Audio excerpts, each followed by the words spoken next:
let's begin with the schedule today. What we are covering today here, first of all, there will be introduction related to the SVR Learning Studio, then about the trainer, and then we will go for the labor law overviews. Whatever that we are covering in this session, how you can administrate the labor law compliances in your organization. This will be total in the section first. It will go till 5:40, and after that we will go from the practical session, how to manage your compliance portfolio in your organization. There we will do some practical activities there, what you have to take care, how you have to collect the all information to become a compliance administrator in your organization and build that credibility as a compliance leader or a HR person that has been break down in some era of the professionalism. It is being that the HR department has been observed and most people keeping it that it is the non-productive function in the organization. There is also the concept of human resource business partnering, but it did not come to the compliance level. But compliance is one of the important and crucial parts to develop that or establish that credibility of a human resource business partner or a human resource professional. So this program is specifically designed to develop that administrator or compliance administration acumen in HR people so that you can establish your credibility in the organization and excel in your HR career, HR professional, and lead a team of compliance and develop that, establish that credibility in the HR department as a labor law compliance administrator. Then in the third portion, we will finally comply and recap of all what we have learning, because when this total program is going for 2 hours, we can miss out something that we are going to discuss here. So here, before starting, what you have to do, keep pen and notepad with you so that you can write the notes with that. But some of the tools we are using here, we will share that with you as it is so that you can use that for your references and future utilization. There's small modification you can do as per your requirement. Otherwise, you can use those templates, worksheets, according as it is. Then there will be a one small question and answer session. How long it will go? So we will keep it there. Most probably this total session will be go beyond 2 hours today. So it is okay to everyone to let's start with the little introduction of SPR Learning Studio. What is it? Please share in the chat box now so that I can start.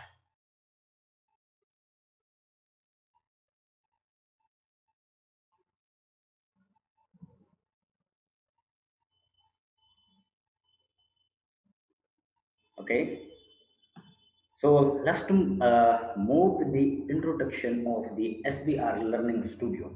So the SBR Learning Studio was initially established in May 2020, maybe 1 year before.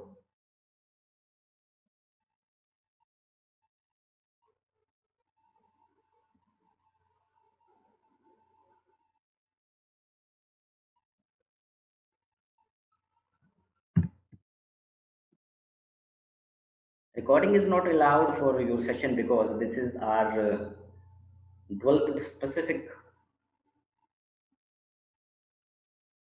that we have done a lot of researches on that. So if you need that such training, we would provide you that, and all that document we are sharing with you, templates we are sharing with you here, that will be provided to you. So don't worry for that. Please make your notes so that it would be easy. There is a window for everyone. We have already shared with the backend team, has been shared with you the WhatsApp and the Telegram group. all that future related information related to these trainings and labor law compliances updation that will be shared with you on this platform. So also be connected there. If there are future, if we require such small input related to these sessions, so small inputs will be provided on those platforms too. So be connected on that. So now I'm talking about here with the objective. This SBR Learning Studio was established with the objective of providing a learning platform to everyone with a reasonable cost.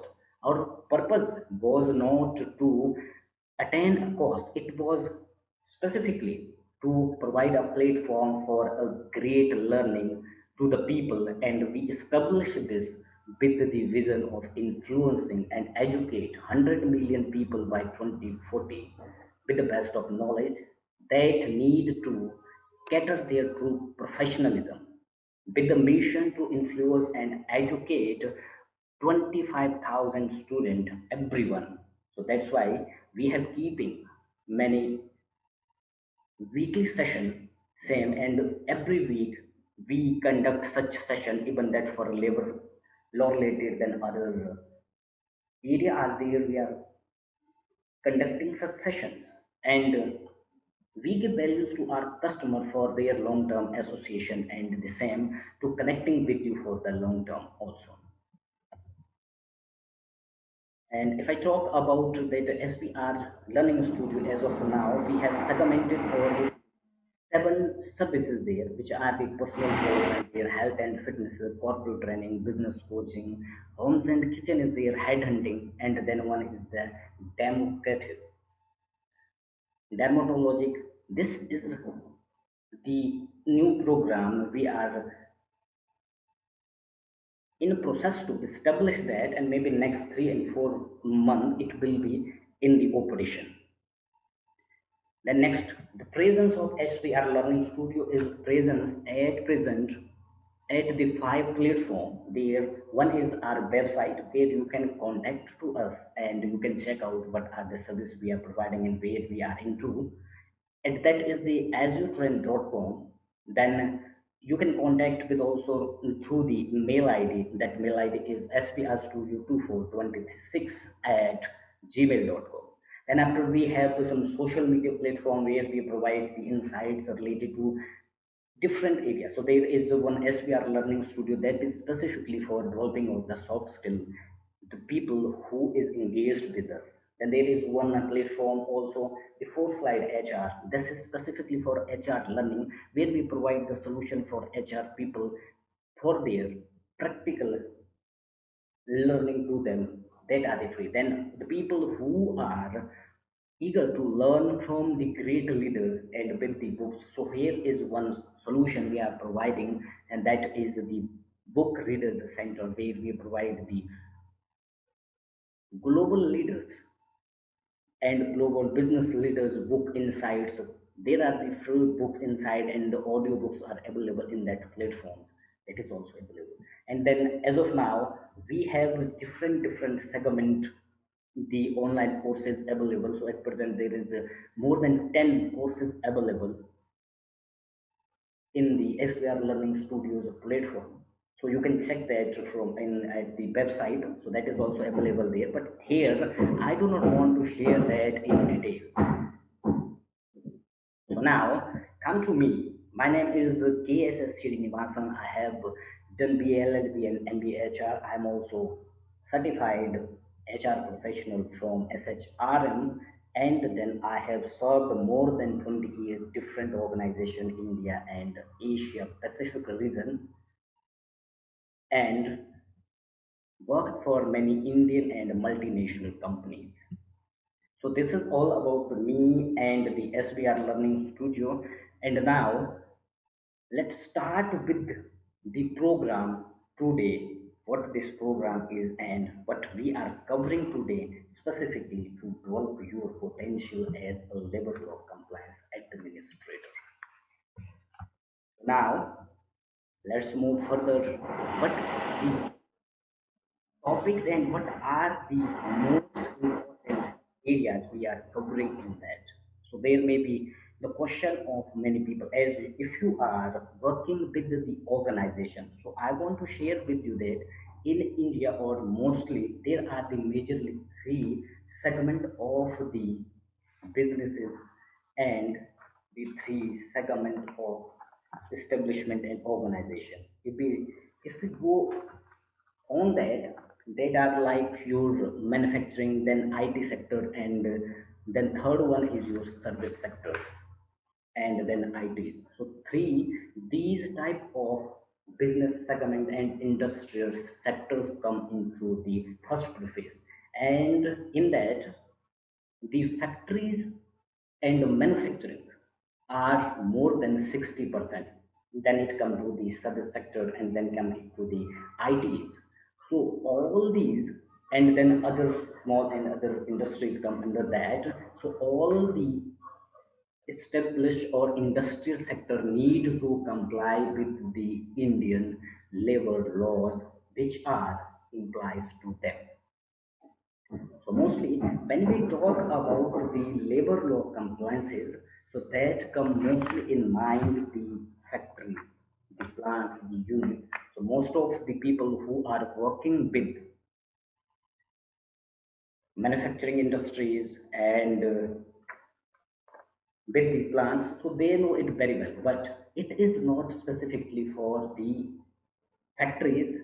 Other all establishment also covered under these, because these labor law define the condition of services for the organization.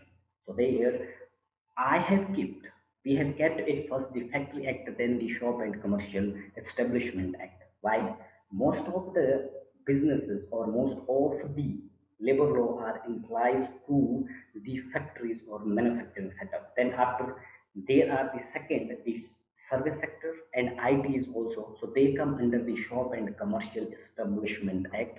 They need to be registered somewhere where these labor law applies, so that they need to be complied with these. So here, if we talk about, you may also work in someone in the factories, and someone also work in some shop and commercial IPs. So how these law, how these rules and regulation and the act applies to those?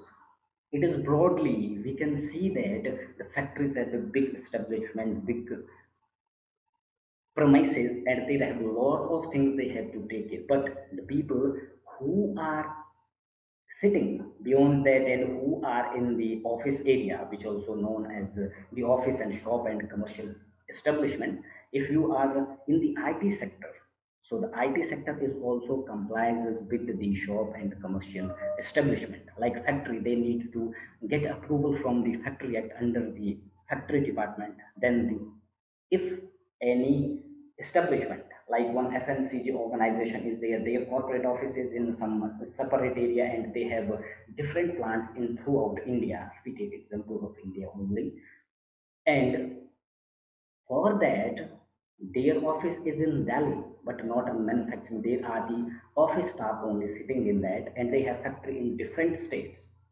For that, they need to be factory license for operating a factory in different state where the location where their premises is established.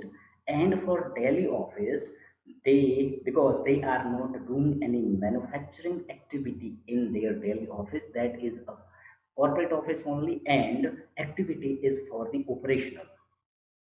They are supporting the commercial activity of their factory. So that's why that office should be registered or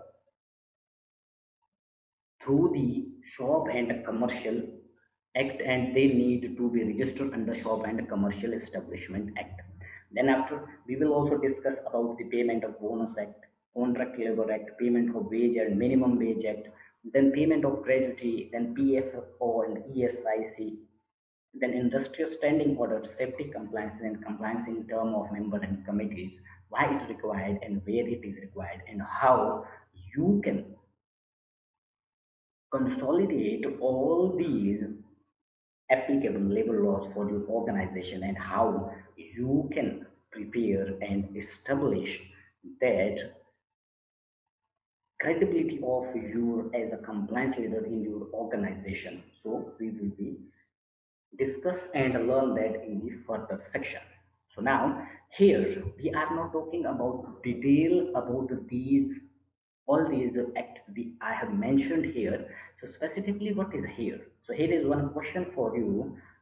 Who is responsible for the compliance under these acts? So please share your answer in the chat box. Who is responsible for all the compliances of a factory or premises under these different acts? Before going forward through the session, and so you need to answer here in chat box. Who is responsible? Okay. Ashwani Mali is saying employer. Okay.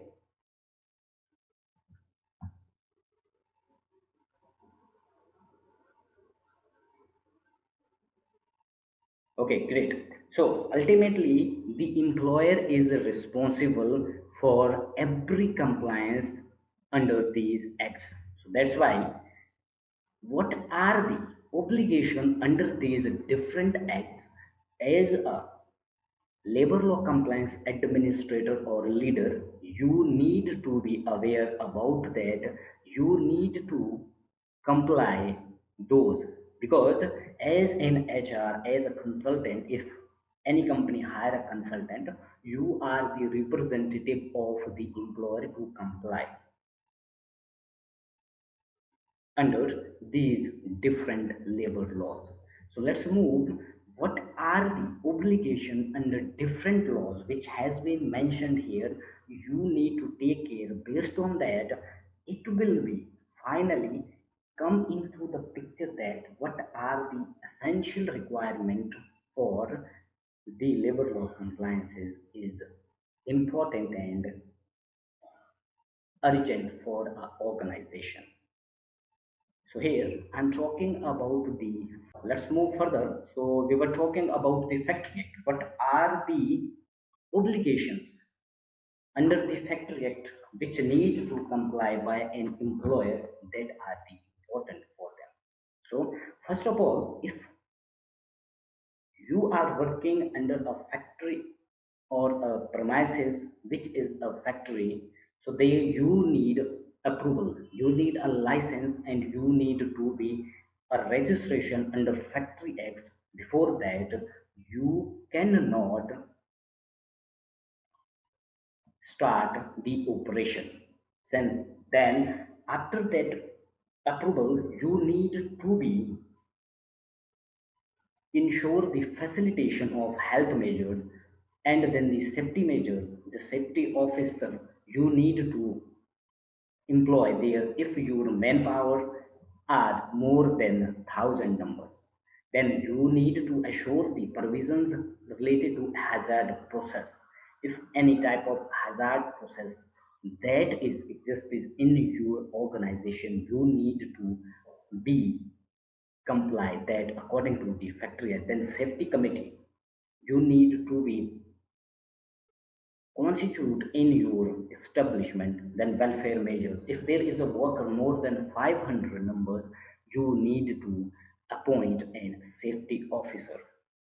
Then there is the working hours for workers, you need to define that. Then employment of a young person, you need to take care that below 18 years you cannot employ anyone in your organization. But if that are you are employing someone, he should not be employed. He can be an apprentice or a trainee only for 4 hour minimum learning there. You cannot say that, you cannot say that he is working here for us, so he is a trainee coming for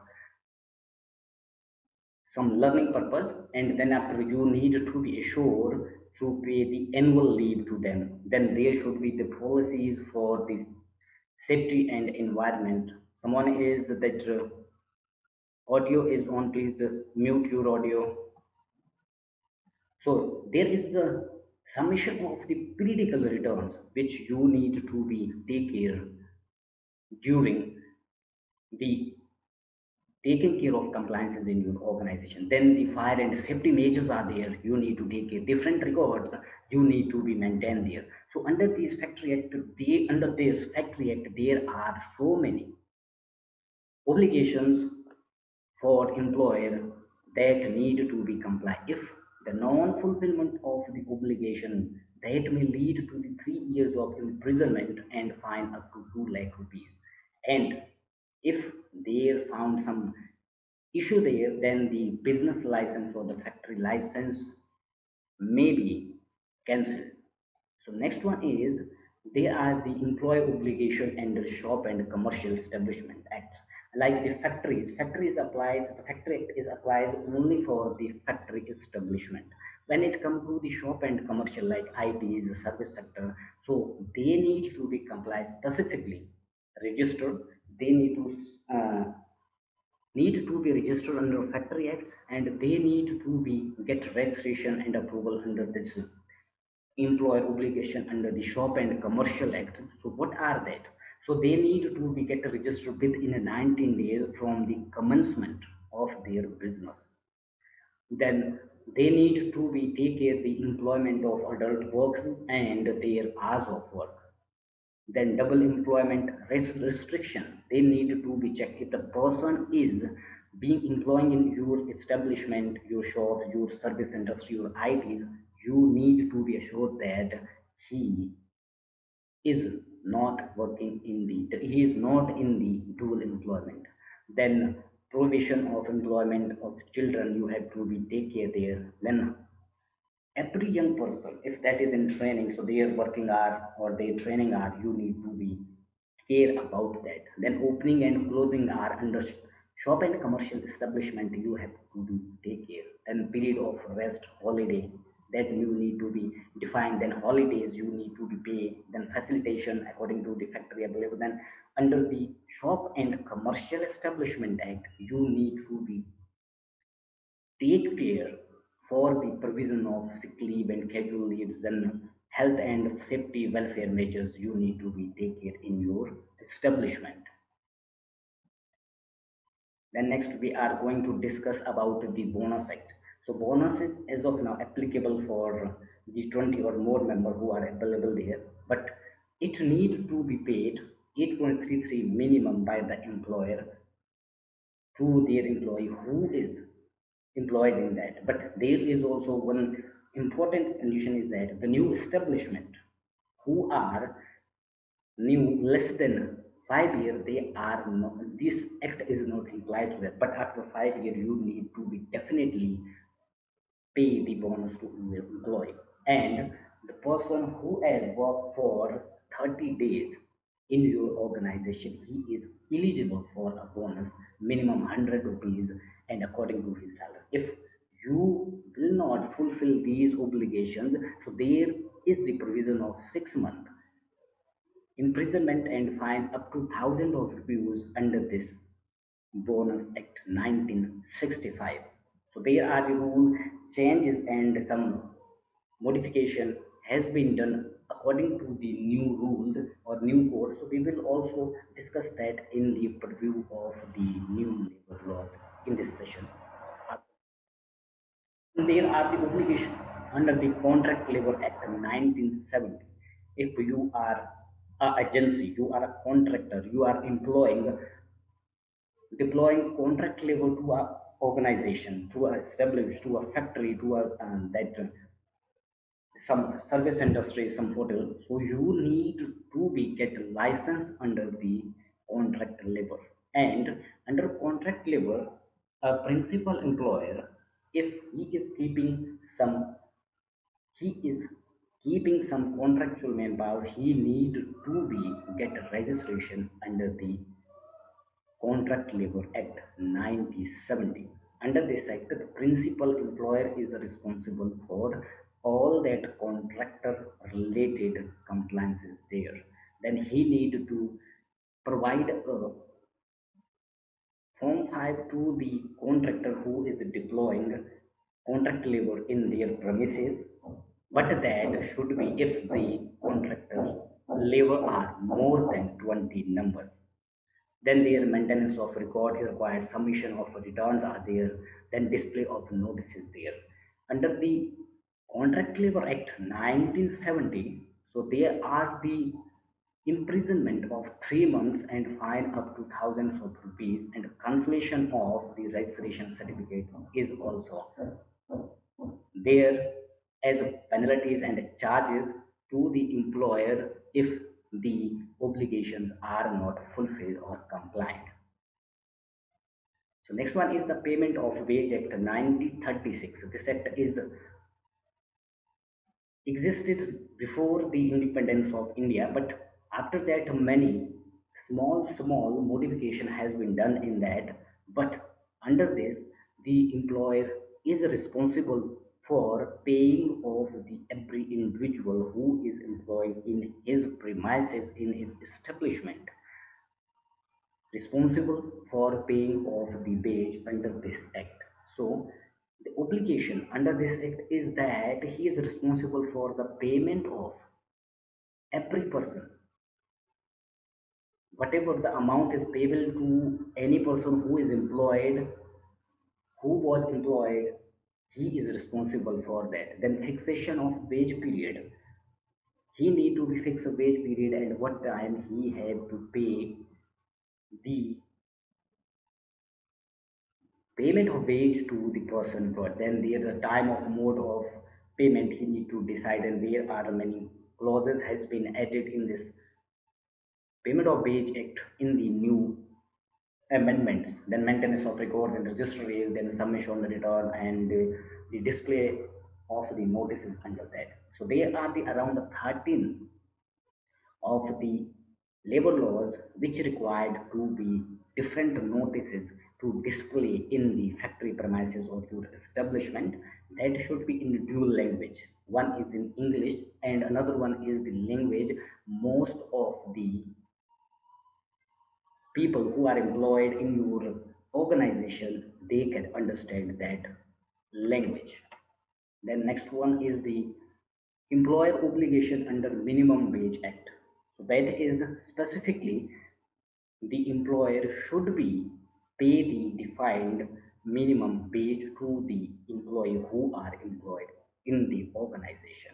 And obligation is that also the prescribed minimum wage, it is a state specific, the state government define the minimum wage, and the employer cannot pay below to that minimum wage. Then there is no bifurcation of the prescribed minimum wage.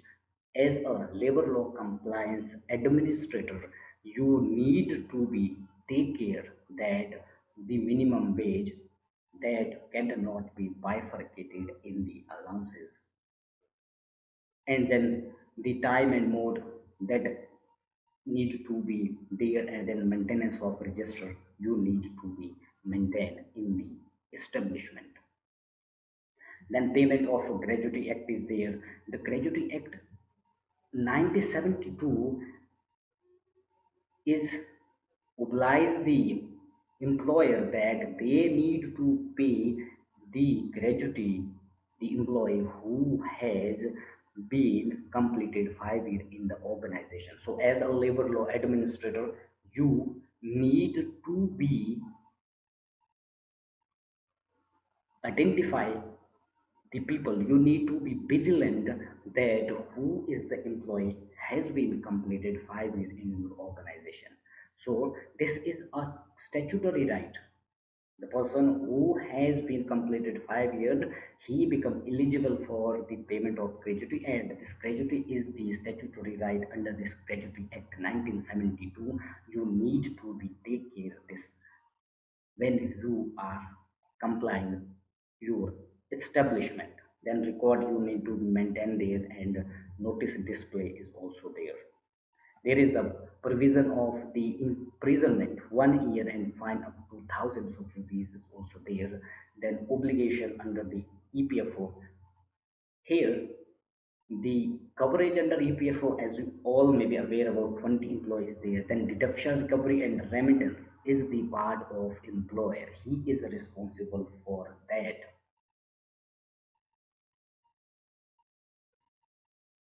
And for that, he cannot also reduce the pay, then the return or submissions is their remittance is the obligation for the employer under this EPFO Act 1952. There is the provisions of imprisonment and fines up to 5,000 and 1 year of imprisonment under this act if the obligation are non-fulfilled. Then ESICs are also accordingly same. It is applied where the 10 or more employees are in the organization.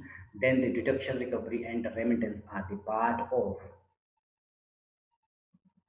obligations for employer under this act, ESIC Act 1952. So then record you need to maintain and you need to be take care to the returns and display in that. So there is the provision of imprisonment 3 years and fine up to 10,000 rupees under this act for the employer. Then there is one important another act is that the industrial industrial employment and standing order act 1946. Under that it is applicable although all organization, but mandatory is for that the organization who are employing more than 100 employees, they need to do a certified standing order for their organization. The standing order is the code of conduct or the condition of service, how a service could be executed in your organization that are come under this Industrial Employment and Standing Order Act 1946. And then after one important law which come in the existence in 2013, the POSH Act, where the sexual harassment of women at workplace and prevention, prohibition, and regulation. This is becoming a one important labor law compliances where you need to be comply, and the employer is responsible for to constitute an internal committee if there is employee 10 or more employee. Then it is also important to frame a policy where there should not be no prohibition, prevention, redressal under this act for the organization. Then you need to be display the order of the constitution of the committee, and in that committee they need one external person. Then periodical training need to be provided to your employee, then awareness to employee, then annual report need to be submitted to the district officer, then the necessary facility and assistant provide to the internal complaint committee. If they provide some that recommendation, you need to be implement that. There should be proper record of the committee recommendation and their meetings. If the obligation under this POSH Act 2013 not fulfilled, it lead to be fine up to 1 lakh rupees and also cancellation of the business license. So these are the major acts we have covered here. The obligation under these different acts for employer which need to be taken care by the employer, and as if you are a representative for that, you need to be take care all these obligations so that you can comply a establishment under the different labor laws. So now is it clear to all of you till here? Please confirm in the chat box, then we will go further with the preview of the new labor codes. Recently,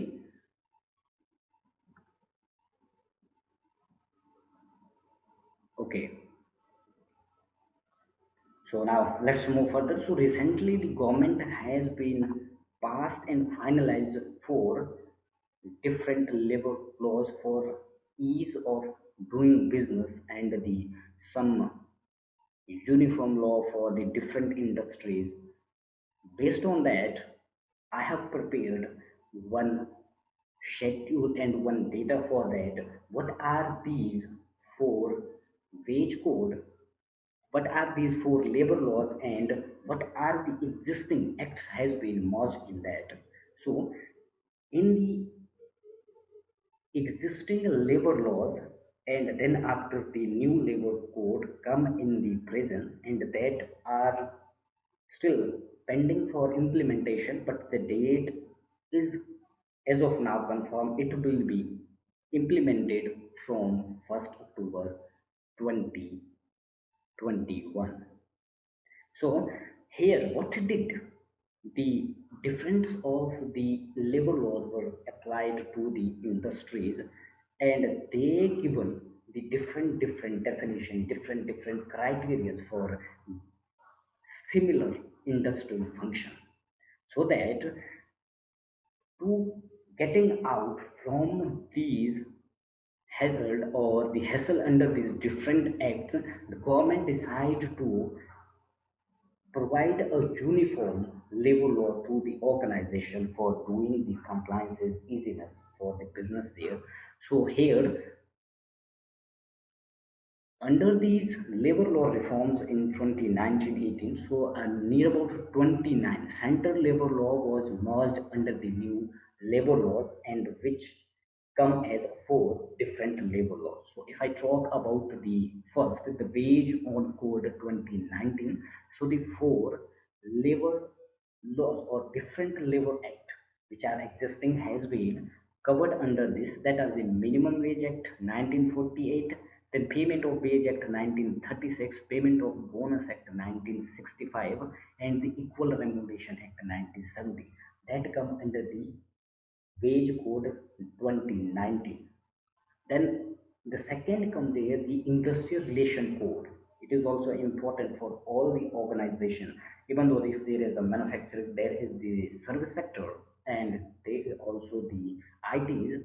So the industrial relation is also important. So there, what the government has done, the Trade Union Act 1926, the Industrial Employment Standing Order 1946, the Industrial Dispute Act 1947, and Weekly Holiday Act 1942 merged under this Industrial Relation Code 2020.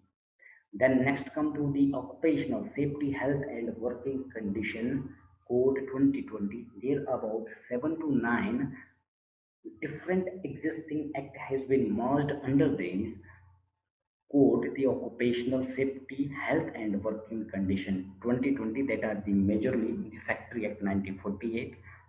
Then mine was applicable for the mining. Then the building and other construction worker means the people there. If you are establishing one premises in some specific area, you need to get approval under the building and other construction worker. Before that, establishing a factory there, you need to get permit. There was a different law applicable which need to comply to start a factory, their construction also. Then the Contract Labor Act, the interstate migrant workmen, and the sale promotion employees. So these are the acts covered under the Occupational Safety, Health and Working Condition 2020. The last one come to the Social Security Code 2020. So the earlier these that existing acts there, like the Employee Compensation Act 1923, Employee State Insurance, the Employee Provident Fund, and Miscellaneous Prison Act 1952, the Maternity Benefit Act 1961, Payment of Gratuity Act 1972, then other the Employment Exchange act that has been covered under this social security code. So accordingly, the near about 29 of central labor law has been merged under these four new labor laws. So although most of the applicable compliances and obligations are there applicable, someone has keep their voice, please mute yourself please. So now here, near about 80% of the existing compliances and obligation are same there. In the new labor code, the doing ease of the compliances and governance. So the government provided some uniformity for some specific definition laws so that it could be easy for the organization to comply with. So what are those? So here I'm sharing with you that, first of all, one summary is there. What is happening when these new labor codes will be implemented? What will happen in the structure of your compliance? So there may be some changes there, and the statutory requirement that will changed after implementation of these new labor laws. What are those? As of now, if you are working with a factory or somewhere, so you need to be maintain around 40 different register.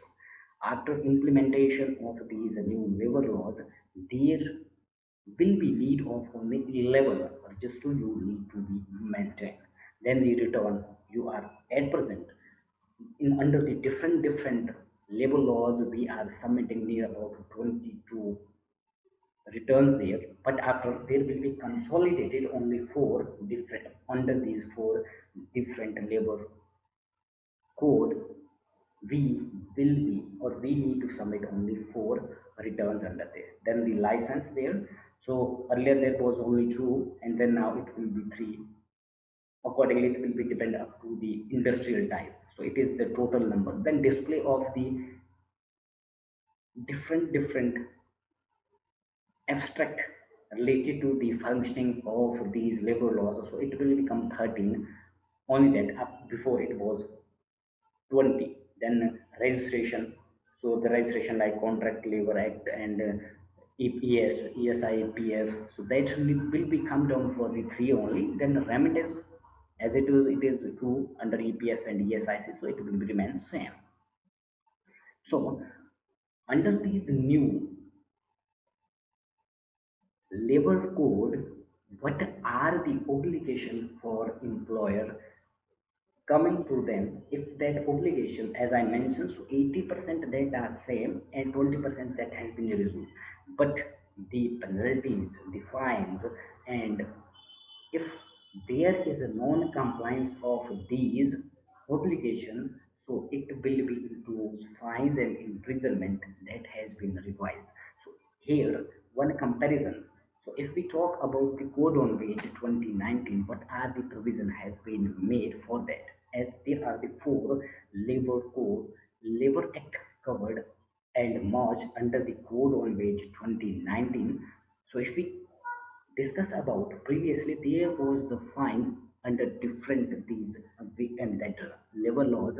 It was a minimum 500 and a maximum 20,000 rupees fine can be imposed to an employer for the non compliance of these obligations, and imprisonment was 1 month to 6 month maximum. But under this code on wage 2019 that the fine has been increased, but the imprisonment of the employer has been removed from there. The fine is now minimum 20,000 and maximum 50,000. So, as a labor law compliances administrator, you need to be take care because it is impacting financially your establishment, your organization now financially. So you need to be take care, you need to be vigilant, you need to be foresighted, and you need to be accountable for that to take care that financial impact to be so high when these new codes would be implemented. Then if I come to that under the Industrial Relation Code 2020, where the three measures of the applicable or existing labor law has been merged under that. So that are the Industry Employment Standing Order, Industrial Dispute 1947, and Trade Union Act 1926. Earlier, there was the provisions of fines, but the imprison provisions of fines, but 100 rupees to 500 rupees to the employer, and imprisonment was not there. But in the new Code on Industrial Relation, the fine has been increased minimum 50,000 to 2 lakh rupees, or if the person found guilty under the Dispute Act earlier and under this new industrial code, there is a provision of 1 year imprisonment. Then next come to the Code on Social Security 1920. So there, the 7 to 8 different existing act has been merged under this Code on Social Security.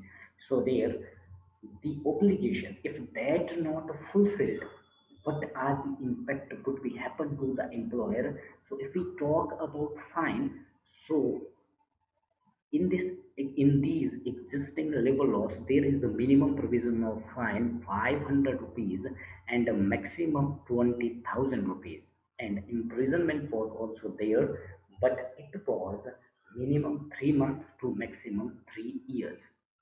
But now, according to the new Social Security Code 2020, the fine for non-compliance of these labor laws or labor law requirements, that would be minimum 50,000 and a maximum 1 lakh rupees.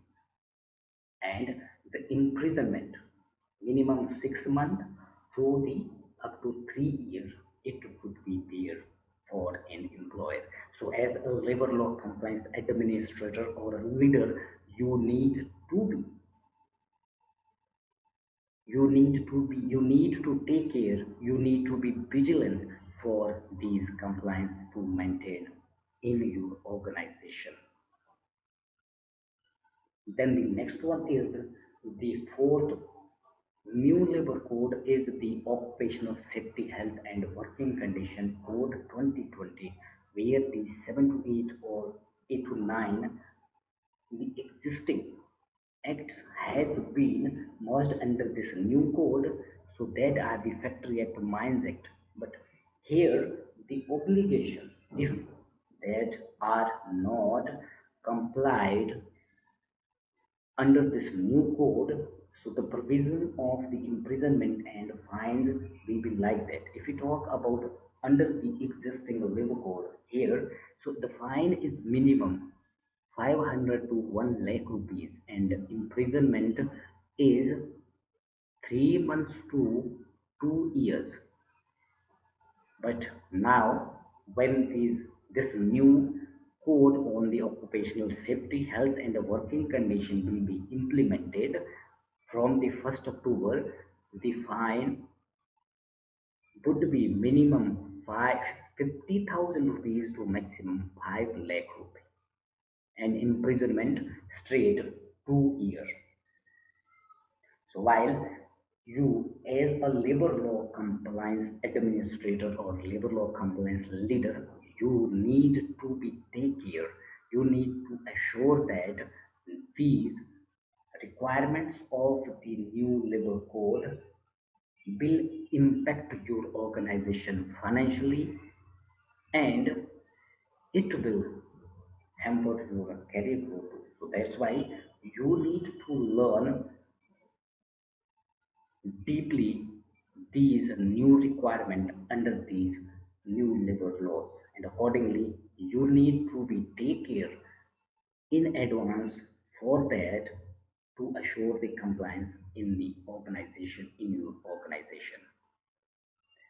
So these were the four new labor codes which are ready to implement in throughout India, and based on these four labor codes, we did one analysis and some important crux we collect for you, so that do not go deeply to go one by one, so that we collect some information and important information under these different codes, so that we can provide that to you, enhance your knowledge, be prepared for that. What are those? If we talk about under the wage code 2019, what are the new provisions, or the obligations and the compliance requirements you need to take care. That is the one important thing.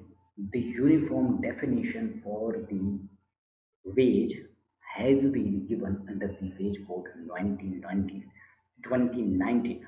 Earlier, there was 16 different definitions for wage. When we go to the different labor acts or the labor act, different acts related to the labor compliances, so that the different code give the different definition to the wage. So now the government has done and given one uniform definition for all code consideration. So there are the three major component. There one will be the basic pay, then the dearness allowance, and the third one will be the retaining allowances. So now when after October 1st, 2021, the new labor code will be implemented, your salary structure and salary definition would be comprises to the three components only. That is your basic, that is your DNS, and then retaining allowances. And one additional part is also if you are structuring as a CTC, so it will be the retirees only. So what is happening there when this will be implemented? So there will be financial impact for the employer as well as employee. What is that? One, for the employer, there will be the cost impact, means the cost for retaining an employee or employment of any individual, that will be increased for the employer. And for employee, when there the definition for that and the basic pay would be 50% of the total salary, so the take home salary will be reduced what you are as of now getting. Although the social security amount that will be increased, but your take home for the time being that will be reduced. Then there is provided a separate definition for worker and employee. Then there was the floor wage concept established under this new wage on code. So the central government will provide a floor wage throughout India that will be specifically for three, that will be specifically related to this area wise, like the urban area, metropolitan, non-metropolitan, and urban, and that will be decided based on the geography. Then after, based on that floor wage, the state government, who are the appropriate government, all these labor laws, so they will finalize their minimum wage, but that minimum wage should not be less than the floor wage.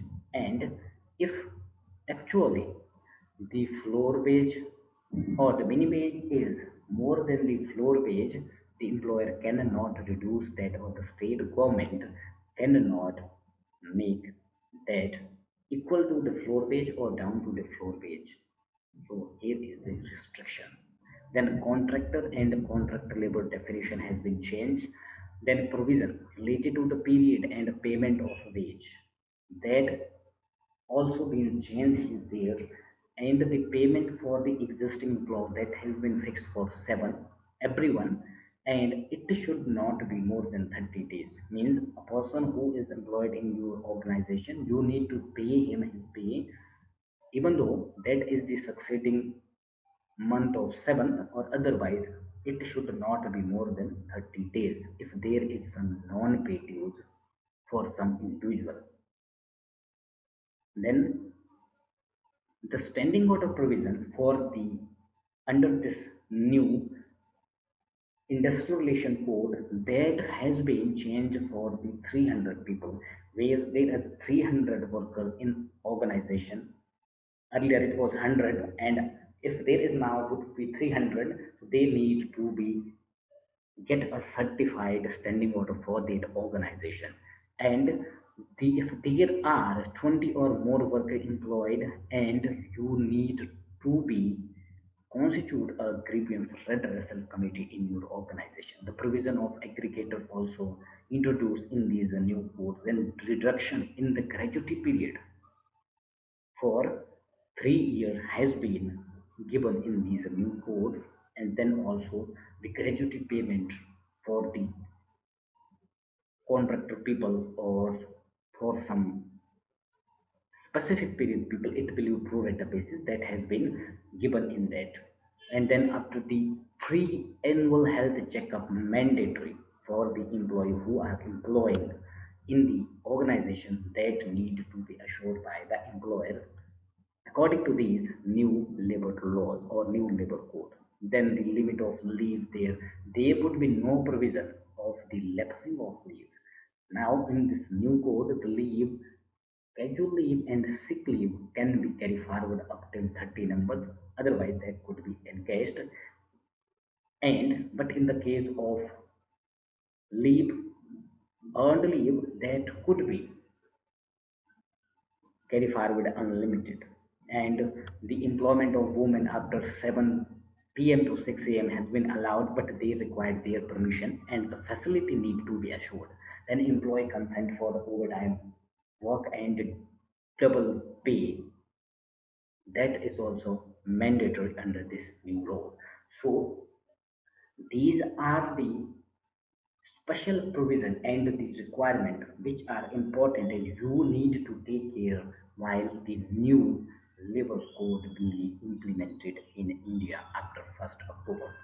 So one important representation, and I have done it for you, that is the most important impact is happening here, that is related to the wage and what will be happen to the salary of the employee. So how it would be, so how you can check out that. So here are, is it, my screen is visible to all of you?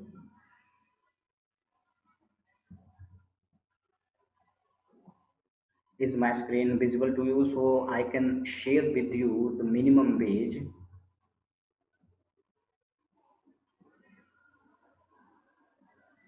Okay, so you can see the minimum wage file is watching to you there.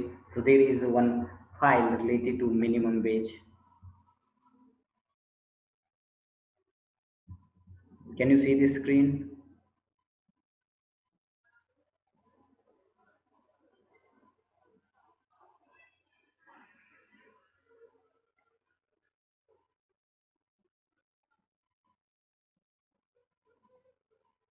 Okay, okay. So now is it visible for all?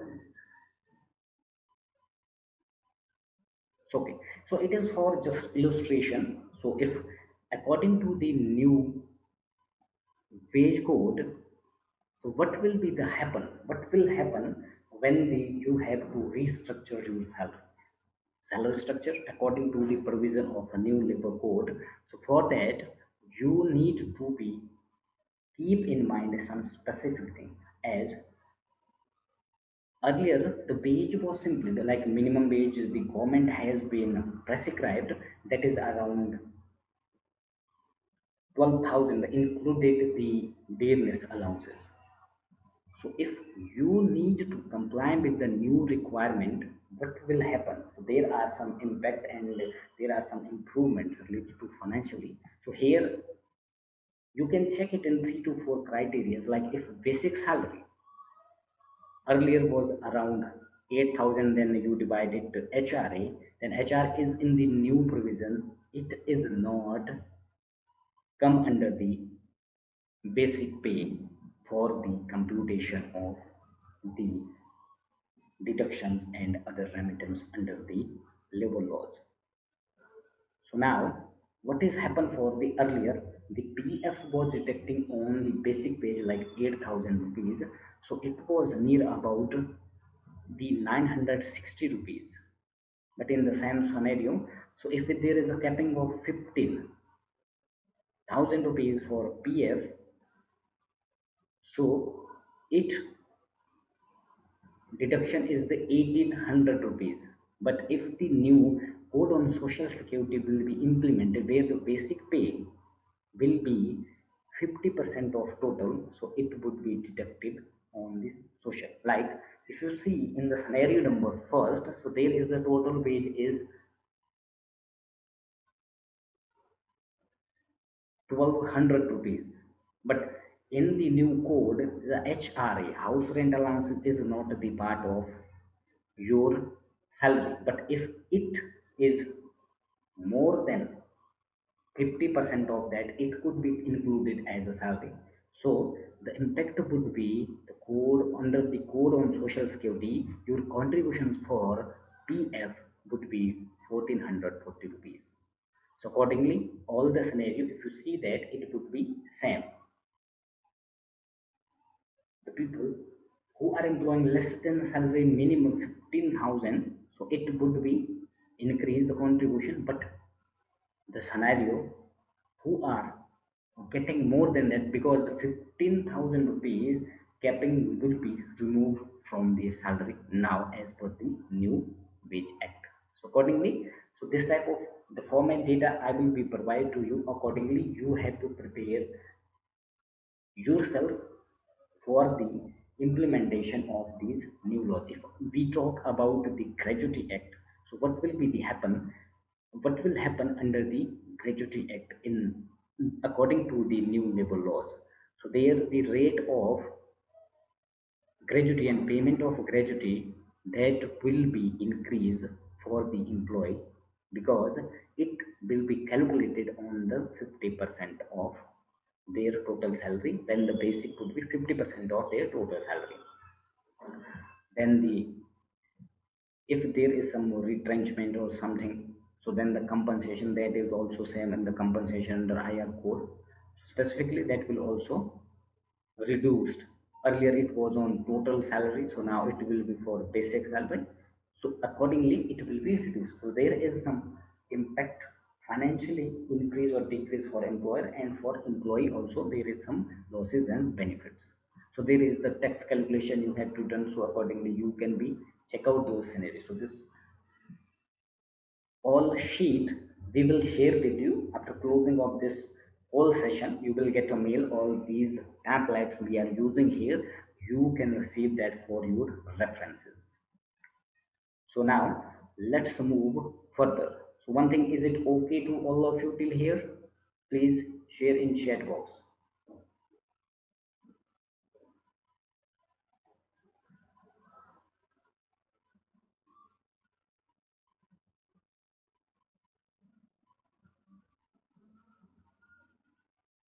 Okay, so now let's move further.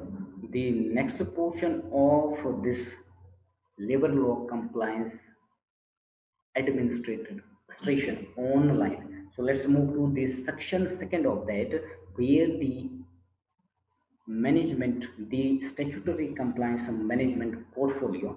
So here in this session, I'm sharing with you the practically how you have to execute the labor law compliance in your organization, to assure how you need to be, how you to become the foresighted for these labor law requirements.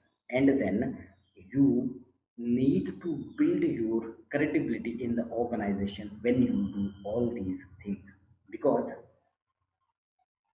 these compliances are the responsibility of an employer who employ an HR person and a compliance leader as an representative of there to comply these compliances. So now here I have one question, that what do you understand about the compliance or the labor law compliance? So here I will share with you the requirements of compliances and the concept and formula, how you have to implement the labor law compliances here. So here I will share with you what are the requirements under different labor laws, the existing labor law which at present are in existence, and what are the requirements. If we talk about the factories or the manufacturing units, what are the major compliances, how the structure would be labor law compliances, and what are the compliances you need to take care. That one all scenario I'm sharing with you here. So that is the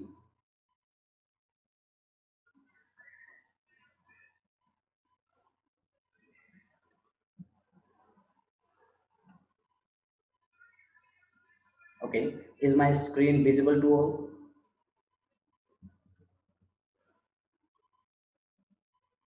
Is my screen visible to all? Please share in the chat box so that I can go further. Because when we are, for example, okay, in organization, and how we conduct a statutory compliance under different labor law, so what we need to take care for that. And some point you need to be take care and keep in mind when you are complying under the or conducting the labor laws. Then first what you need to understand what are the laws are applicable to your organization. If that is the manufacturing, we have kept as manufacturing because most of the labor laws are applied applied to the manufacturing units. So that's why we keep here for example the manufacturing unit. Then your establishment like shop and commercial, your it is your service sector, accordingly you need to take care that. How you to do that we will discuss later on after this session. So accordingly, if you go directly from the factory sector, mandatory what you need to take care or keep in mind while you are preparing or making the compliance under your in your organization under factory act. So first thing, they need to be a valid license and is renewal on time. So different state there is a renewal validity period available. Accordingly you need to be checked for your state. Then there are some annual return you need to be submitted. Then the detail whatever is required there you need to be checked that is that filled properly. When there would be some inspection it will impact your organization or impact your compliances when they will check out that. So the data whichever you are providing for the returns you are submitting, that should be properly filled, and that should be mentioned properly against the supporting document you are providing in the returns. Then there are some half yearly and monthly returns you need to be submit. Then proper maintenance of the accident register and timely intimation of accident to factory inspection. So if there any accident happen in your organization, according to the factory act you need to be specially maintain the register, maintain the data of those accidents. What are those, what type there may be, the category has been defined in the factory act. Based on the accident you need to intimate the organization, the factory department, labor department within 24 and 48 hours according to the level of accident. Even that would be fatal, that full and partial disability is there. So these are the measure. This is for example and representation, but basically and most of the required time you need to be take care while you are maintaining the labor law compliance in your organization. Then the overtime wage you need to pay double in the rate ordinary wage you are paying. If that is not paying double of that, you need to be make provision for that. When it caught in some inspection or some complaint against you, it will be a huge impact of financial fines and imprisonment is there. So you need to be take care that the overtime wage are paid at double the rate of ordinary wages. All the required registers are maintained. Then list of registers you need to be prepared and check out that. Then under Contract Labor Act, so there is a, you need a registration under the Contract Labor Act, then some return you have to send as a principal employer, then happily return by the contractor compliances you need to be take care there. Then wage paid on time, paid to everyone, then the overtime has been paid. It is the responsibility of employer. So as a representative of employer, you need to be keep in mind when you are preparing a compliance for your organization. Then there the periodic checkup are done for all the contract labor or not, that you need to be check out. Then related to the payment of bonus, you need to check out the calculation of bonus paid and paid on time, then return submitted or not. All the registers are maintained under that. You need to take these points under the Payment of Wage Act.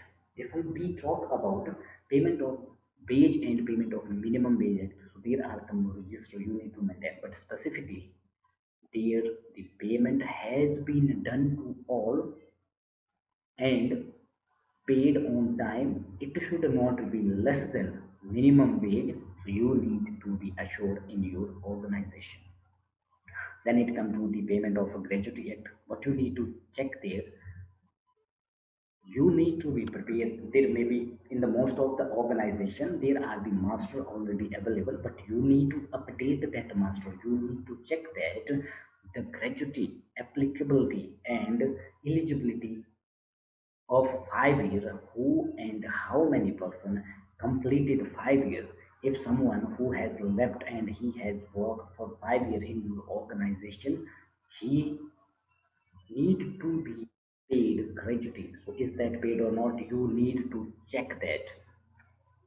If yes, then the gratuity paid on time with the full and final settlement or not. What are the provisions you made? You need to keep the record of that. Then there under the PF and ESIC Act, there the employer is responsible for reduction, remittance and submission. So all the employee, what you need to take care, first of all, the all member under PF and ESIC are the issued UN number and ESIC card to all. Then the proper deduction of PF and ESIC contribution has been made. You need to be double sure that, double check that, then PFI or ESI contribution submitted on time or not. So industrial standing order, what you need to take care. If you are not employing in your establishment, there is not more than 100 employees, but the standing order is applicable for that also. But you need to be take care some point related to industrial standing order means, so you can utilize the model standing order there. The Industrial Employment and Standing Order 1946, also known as the model standing order. So you need to check that, you need to explore that to your organization. You need to check their condition when you define, when you finalize a condition of employment for your organization. You need to check that is that compliant or that is compliance under the industrial standing order. Then the industry dispute order, if that is happen, so it will be later on, but there are the committees. The committee's formation is there, they are properly meeting or quarterly meeting according to whatever is defined. Then safety related compliances are very important in your factories. If you have a premises or factory in other establishment, if that is a service sector, even that is the IT. So the safety related compliances is all the way. So if you are inside the factory premises where the worker, so you need to assure that the safety shoes are provided to the all the worker there. Then the worker who are working under crane and height are using helmet. So then fire extinguishers are in place. No expiry medicine are used in the first aid box, but one code provision has been made that you cannot keep the medicine in your organization or in your premises, so that you can use only the first aid kit like some bandage, so that you need to keep there. Then safety shoes, belt, helmet are used for the worker working on height. Then the compliance in terms of members and committees, you need to take care. If there are more than 500 worker employed in your organization, in a day you need to be appoint a welfare officer, you need to be check that. Then you need to be appointed, the organization need to appoint the safety officer if the strength of worker or employee total number there is more than 1000. Then there is a formation of safety committee if the safety officer is important, and the work committee formed in if there is a 100 plus worker available. Then internal complaint committee under the Posh Act 2030, it is mandatory after 20 member, 20 workers are there. Canteen committee, if you're providing the canteen facility there, then occupational health center should be there. If there is 150 worker available, so one medical room, one health center you need to be provided. And there is a provision of the ambulance also, so in fact carrying any hazard process you need to be take care. So these are the mandatory point which we have picked up for you for representation, what you need to take care while you are going for the labor law compliance. Now let's move further. Is it clear up till here? Can we go further now? Please share in the comment box.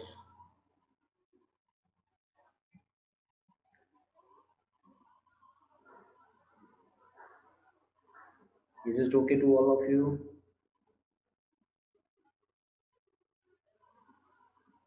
Because we do not have much time here, about 27 minutes. We can go beyond 7 p.m. also for 10 to 15 minutes, but we have to cover this. It is an important section of this total session which you need to be understand properly, so that you can implement or make a structure of compliance in your organization properly. So here I'm sharing with you the compliance structure is basically three types. How many of you know before that the structure of labor law compliance? Please put in the comment box or the chat box below. Do you know before that there is a three-layer compliance structure? So here the illustration I did not mention is that the Trade Union Act is also come under that. Trade Union Act, as of now, the new code that has been merged in the industrial relation, but late trade union, when that come in that, we are talking about the straight organization as of now. If there is a factory, there is no union activity. The Trade Union Act also come under there. If there is a registered union available, so that come under the compliances. But compliances for the trade union is not come under the this that the statutory compliance. It is also for if there is some dispute happen. If there is some that the trade union is for the benefit of employees, the worker there. So it come the after that. But when we go straight about the compliance structure, so you need to take care all that.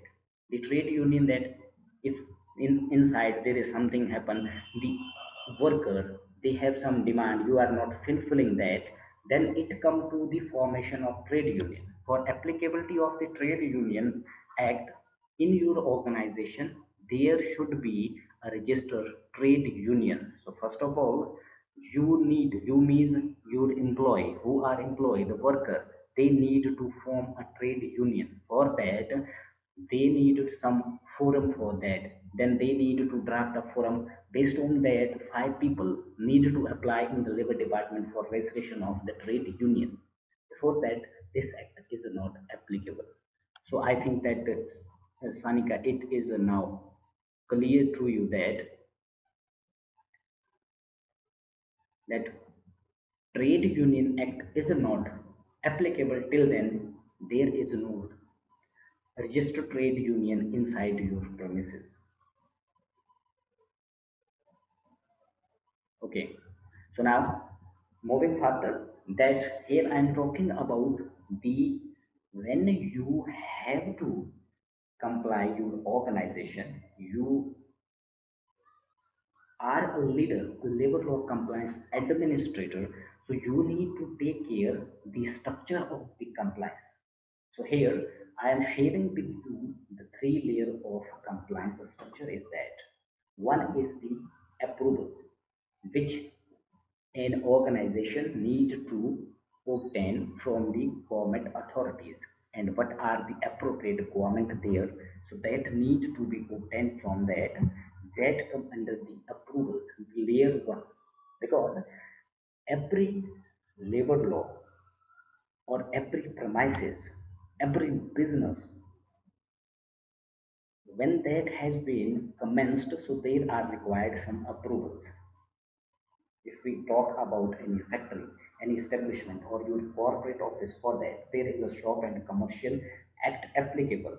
So for that you need to get approval for that, start a business there, use that premises for a operational activity, for a business activity, commercial activity, you required approval. So first layer it come the approvals. When you the law is applicable, the act is applicable to your organization, you need to attain or obtain the essential approvals under that.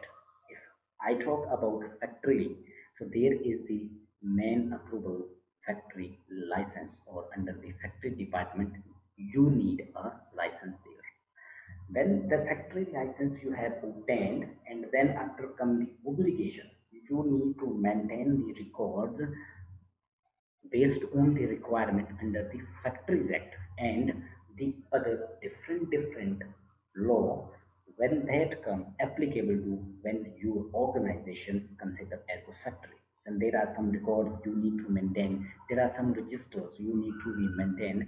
Then third layer of the labor law compliances is your returns. So returns is that whenever you have maintained the record, you have done so, then after you need to be submit some data, some performance data according to the all that requirements you are fulfilling, you need to submit that to the appropriate government that you are complying. So that are the returns that may be periodical, your monthly, half yearly, and annually, biannually. And that similarly the approval depend on the appropriate state. Different state they have the different criteria and period for approvals. So like factory license, the states they are the every year you need to be renew that, then 3 year 5 years such type of provisions are in the state, you need to check there what is applicable and what is the criteria defined for renewal and approval of the factory license. You take one time, but renewal that need to be renewed periodically, even that may be 1 year, 2 year, 3 year, 5 year, what is the what the appropriate government defined for your state. So next, so here everyone is okay and everyone understand this. The compliance, labor law compliance have three layered structure. So if it's okay to you, then we will go further. Is it okay for all?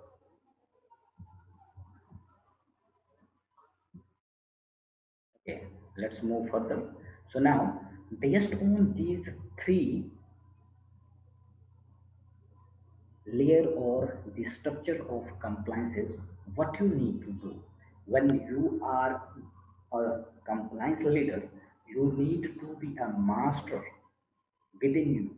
You need to be a checklist, a master checklist within you, that you can check out what are the approvals are coming in next 1 2 months, what are the pending, or when that would become, what are the requirements when we need to apply that. For that, you need to prepare a master.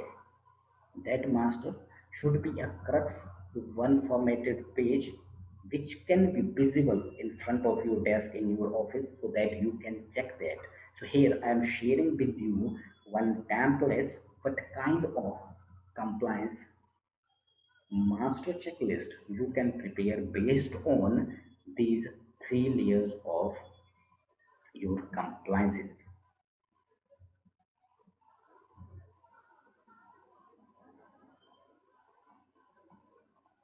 So here is my screen visible to all of you. So here, what I'm talking you as we discussed, so there are the three layer structure of the statutory compliance. First one is your approvals. So you need to prepare a like a dashboard or a master for that. What are the approvals applicable for you, and what are their period when they are applicable, and what is their approval period, and when they need to be renewed, what is the status. So that should be visible for you, and you need to be keep that in your front desk so that you can be, because while the HR function has been, why the HR department has been says in the organization that non-productive service section. Reason is that the people do not build their credibility. To build your credibility when you are a labor law compliance, you need to be vigilant, you need to be foresighted, and you need to be accountable. So how you can be that vigilant, foresighted, and be accountable? So for that, you need to prepare such type of checklist. That checklist is here, like that approvals. What are the approvals available for your organization that you need to be prepared, that you need to be maintained? Then it come to the next level. The next level is your different types of returns you need to be submit after that, and then your, so such type of compliance calendar or checklist you need to be prepared for yourself, that what are the return under this like factory act. So there are the annual returns, the half yearly, then there is the accident report you had to submit. So that who is the responsible person, because as a compliance leader you cannot do it yourself. If you do it yourself, you will be totally messed in that. So for that, it is best practices in the organization who are compliant and who are focusing on the assuring of 100% compliance. They form, they constitute compliance committee. So that compliance committee will help you, because you have to build your credibility in the organization, you have to enhance your career, you have to push up your career. So you need to be initiate some activities which can represent your working style, your know-how, and how you execute these activities. For that, you need to be introduced or constitute a compliance committee in your organization, so that that compliance committee would also help you that if there is some irregulation under these, you cannot find that, but the other person, when that go and check out that, he can find as the third person viewpoints. So accordingly, you have to prepare such type of checklist for your organization. So who is the person responsible for that? What is the due date and which month that is available? So this is a master checklist which you need to prepare for your vigilance. So here you can check out that what is available and what is the time frame for that when it required. You can also mark that here, like make it green, you have done that. If it is a pending, you can yellow. And if it is a pending, you can keep it white, and if the progress is going on, you can mark it as yellow too. So that's why this structure, or this in the master structure of the master template or the master checklist, provide you the vigilance that what are the compliances required for your organization, what are pending when you have to be prepared for that. Like if you need to be renew a factory license, so there is a specific period available when you need to apply. At least 90 days before expiry of the date, you need to apply for the renewal. So before that, you required also 15 to 20 days to collecting data, preparing all their data. It should be accurate. So keep a buffer time accordingly that, so that you can meet all the requirements, so you can build up your credibility. You need to be accountable for that, so that keep a buffer time when you need to, because the appropriate government but period has been decided, they would not be changed that for you. But you need to be make your time, your activity according to that, how early you need to change all your compliances which are pending, so that you can comply that, and accordingly your the obligation on your employer cannot hamper your career and the business operation of your employer. So you need to take care as a labor law compliance administrator. So then come to the next one, that is the registers. Accordingly, in this master sheet, you can also prepare this data format. We will provide with you,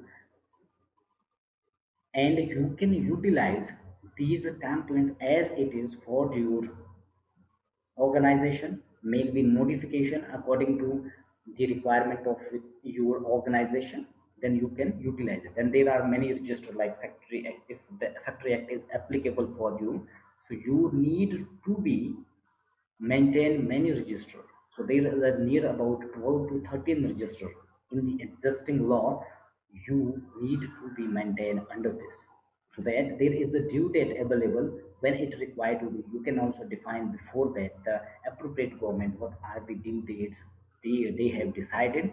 So before that, you can define your due date for yourself, that when you need to comply this or maintain those register.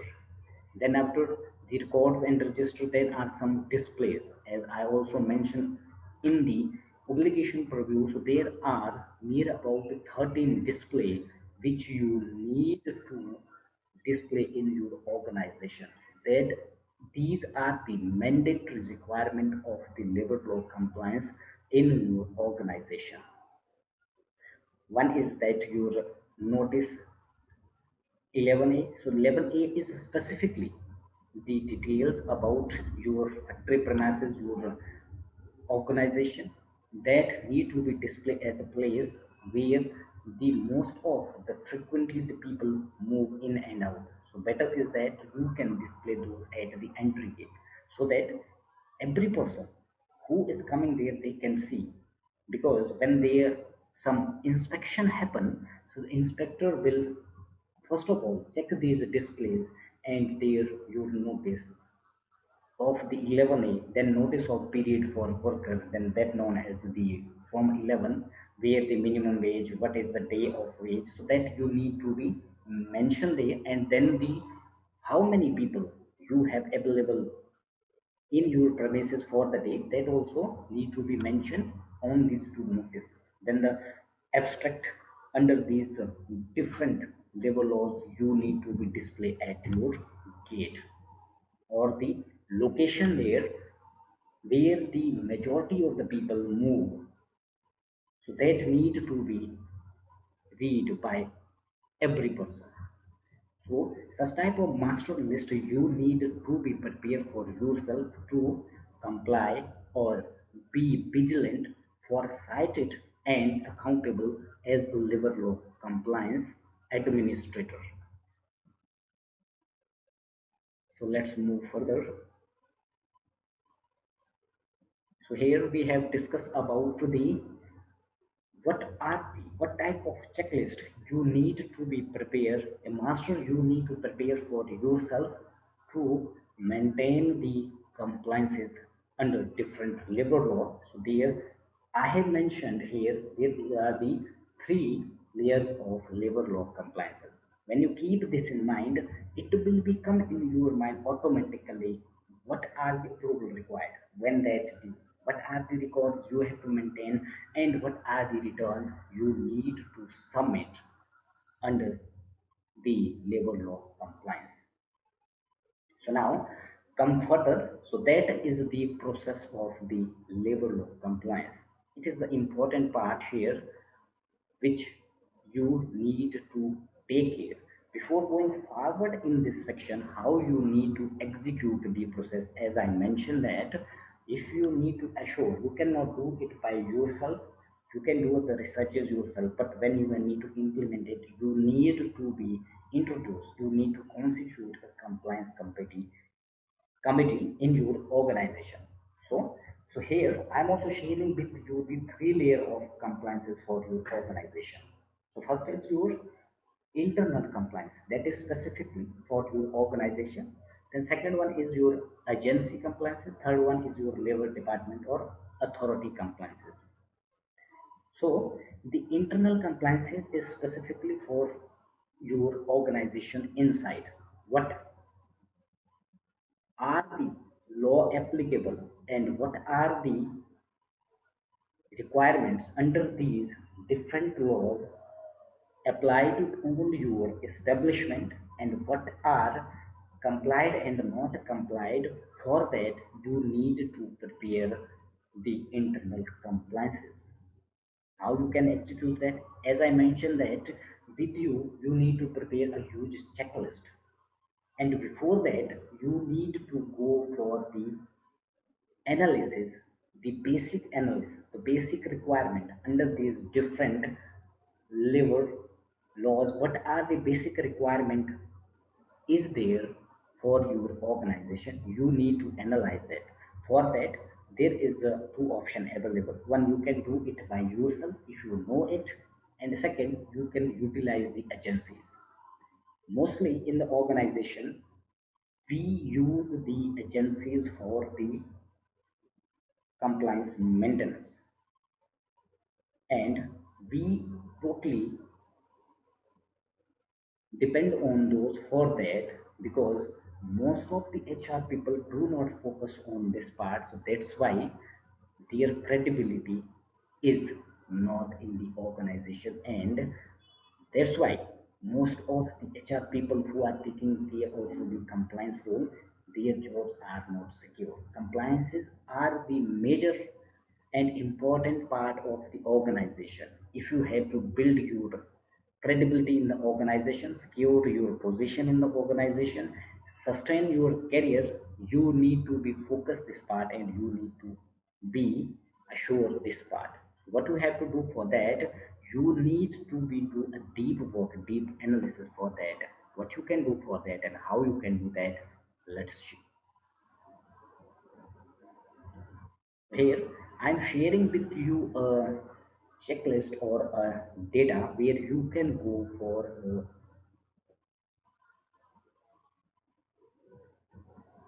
how you have to go for the compliance management or going for the analysis of the requirements under different laws, what data you need to prepare, how you have to execute that, how you need to be go deep in the compliances, what data you required, how you can come to know that these are the data, these are the sections, these are the requirement under this specific labor laws are applicable, how you can know that? So what you have need to do, you need to prepare an analysis, a study for that. Even though many HR people or who are in the compliance, they may be know, but it is important for you to you need to understand the requirement of the labor law compliance is their obligation very deeply, so that you can do it independently for your organization or for your learning also. For example, if we take the Factory Act, most of we are taking for example that factory, you are working in the factory and you have to assure the compliances under the Factories Act. So what are they saying under the different because majorly in all the acts there are only 3 to 4 section or there are 3 to 4 chapters which are related to the maintenance of compliances. You do not have to go throughout the whole act that what is there, how is the structure, what are their board, and what are the other things miscellaneous is there. You need to be take care only those parts which are applicable for you. If we go for the Factory Act, so such type of data you need to be prepared. This format we will share with you after completion of this session today. You will receive all these formats for your working also. So how you have to execute your compliances in your organization, what are the specific requirements are there, you need to be prepared there. So first of all, you need to prepare the what section is applicable under this section, what requirement would be there and what you need to be maintained. So if there are like a, you have to renew the factory license. So factory renewal of factory license is applicable or mentioned in the section 6. So the factory license for renewal or you need to obtain that. So accordingly you need to be prepare a checklist and you need to be evaluate your existing compliance level. Like factory license you have already obtained that. So what is the period and it is applicable till what period? So you need to check who will be the concerned department for that, then who will be the responsible person. Although you will be responsible, if somewhere in the organization there may be some separate administration department who take care of the approval. So and when the period is what and when you need to take care and when you are going to apply for that. This type of checklist and analysis or audit checklist you need to be prepared for each of every required labor laws for your organization. So whatever is required under that, you need to be prepared that what is the current status. You need to check that. Then you need to be define a concerned person who will be do that. Otherwise, when you have a committee there, committee will not do it that. Committee will be pushing up the people who is responsible for that. Committee is for assuring of the compliance in your organization. So you need to be check out all that area section what is applicable for that. So accordingly, this was about the factory license and the factory act. Then it go to the industrial employment and standing order. So what are the applicable for you? If there are some sections and rule, what is under that? What you need to be prepared. So accordingly, you can prepare a full structure analysis for you. What is the current status? What is the gap and what you need to prepare? When you prepare such type of analysis, such type of data for you, it will enhance your compliance knowledge. And when you prepare a structure master, it will make you vigilant, foresighted, and accountable. What you need to be do or what you have to do under these different labor laws for your organization. And accordingly the contract labor. So what are the, first of all you need to prepare a list what are the applicable labor laws applicable for your organization. Based on that you need to constitute a checklist or prepare a checklist what are the requirements under these different labor laws. Then check out the status. Then you need to check out the status of that, the applicable compliances and labor law. What is the current status of that? Are that compliant? Are that non-compliant? Fully compliant or not compliant? Accordingly, you need to prepare a data for that. which are the compliances, which are the required act are not compliant, you need to immediately take actions to comply those requirements of the labor law. So this was about the checklist. So you need to prepare a analysis data based on your requirements and the law applicable for your organization. So let's move further in the next section. So the next is, so here, so we were talking about the process of your labor law compliances. So for that, you need to prepare an analysis for your organization, and based on that, you can prepare the internal compliance master and calendar. For based on that, when you prepare all the initial data, after that you can prepare a compliance calendar for yourself based on your analysis. What are the gaps and what are the requirements under different labor laws and what you need to be maintained for the periodically 1 year. So based on that, you can go for that. What are the plans for you? What are the required?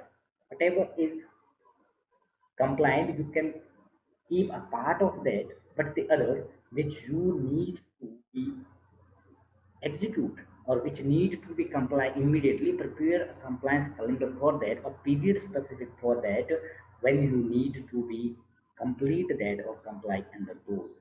So such type of data you can prepare for the internal audit also. So this format we will also share with you for your ready references or future uses. Then go to the next level, the agency compliances. If you go to hire some agencies, but then your knowledge enhancement will be same there and your credibility will be same. Because if you have to increase your credibility, you need to be vigilant, you need to be foresighted, and you need to be accountable. So prepare it by yourself.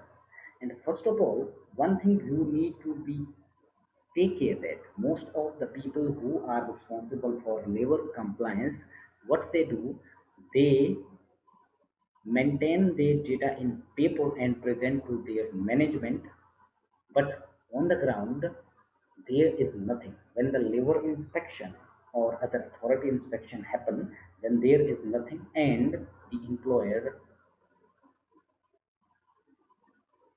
will also obliged for the fine and imprisonment accordingly.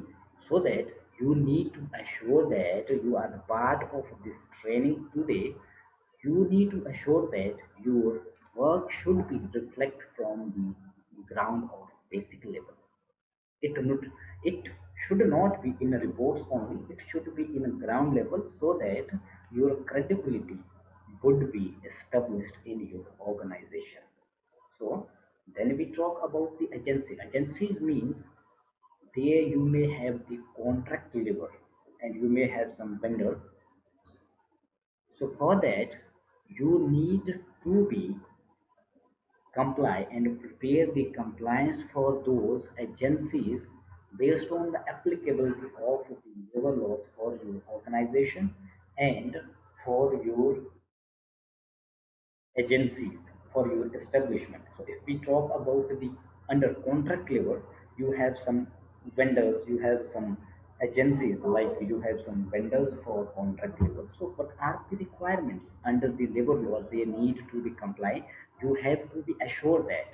So it is your responsibility to assure their compliances also, to form a audit process for those people, those agencies, periodical. That may be 3 months or that could be 6 months. So you can prepare their, you can execute the audit process for your contractor, your vendors also, to who are the vendors for you, the agencies for you. So accordingly, you need to go for the state in that their audit. then you need to be prepare a status, the existing status, then what are the finding and what are the further action you need to take or that agencies need to take. Because for complying of your industries, for a compliance of your agencies, your vendors, that is your responsibility, means the principal employer responsibilities. So you need to be take care for that too. So such type of data you can prepare for the maintaining of compliance and complying of your agencies also to such templates and such your worksheet we will share with you for your ready references after the close of this meeting. So now let's move further. The next one is the most important part of your labor department or inspection.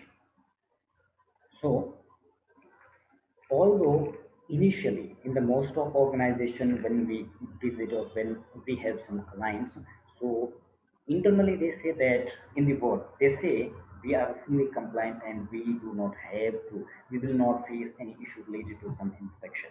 When we check the data, they are totally in hello. So when you have to prepare, you need to, when you execute compliance in your organization, you need to be work like these agencies, means the government authority, or you need to, if you have to assure 100% compliance in your organization, there should be no any cheap mean you need to be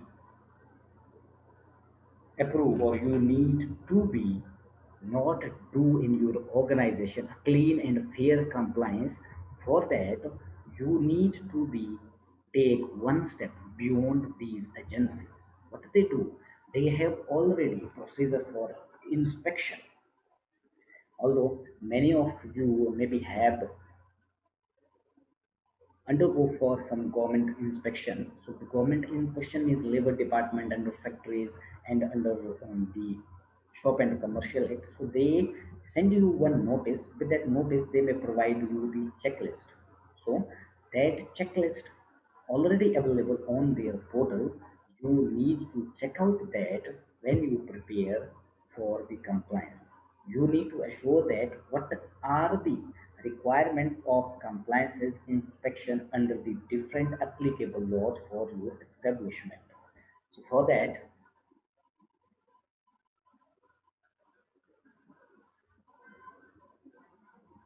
what you can do and what you can check out there and what you have to be take care while going for a inspection under labor department or inspection under factories act. So it is because throughout India, most of the state, the inspection is monitoring through the digital system and it is now mandatory. It will be picked through the computerized basis that your premises will be inspected under this act or under the provision of following labor laws for this period. So it will become automatically there, and that time it is definitely the people they will execute. So here you are a labor law compliance administrator, you need to go one step ahead of these people. You need to check out the inspection procedure for your applicable appropriate government inspection procedure for your state. What is applicable for that, that is already inside their premises. So for the example, we are keeping here it from the Haryana state. So how they execute that? So they will send some notice to you, and accordingly, the requirement based on that, whatever is that. So with that notice, they will be mentioned the following date. You will they will be busy to inspection for you. They will check following item in your organization. You need to be prepared that. Given that, If you are fully compliant, you know about the compliance structure and you know everything, you can execute that fully. So you need to be go one step ahead of those inspecting authority. So you need to collect such type of checklist and the objective checklist from the inspecting authorities that is available on their portal, but you need to check for that the transparent inspection policy everywhere, every portal of the inspection or appropriate government, there is a procedure for the transparent inspection policy. You can check for your state and download such type of checklist and check out that what are their requirements. So accordingly, you need to prepare this checklist. You need to comply yourself, your organization, your establishment under this checklist. And what is, as previously I have mentioned you that you need to go deeply to check out the requirement under different level laws. What are that?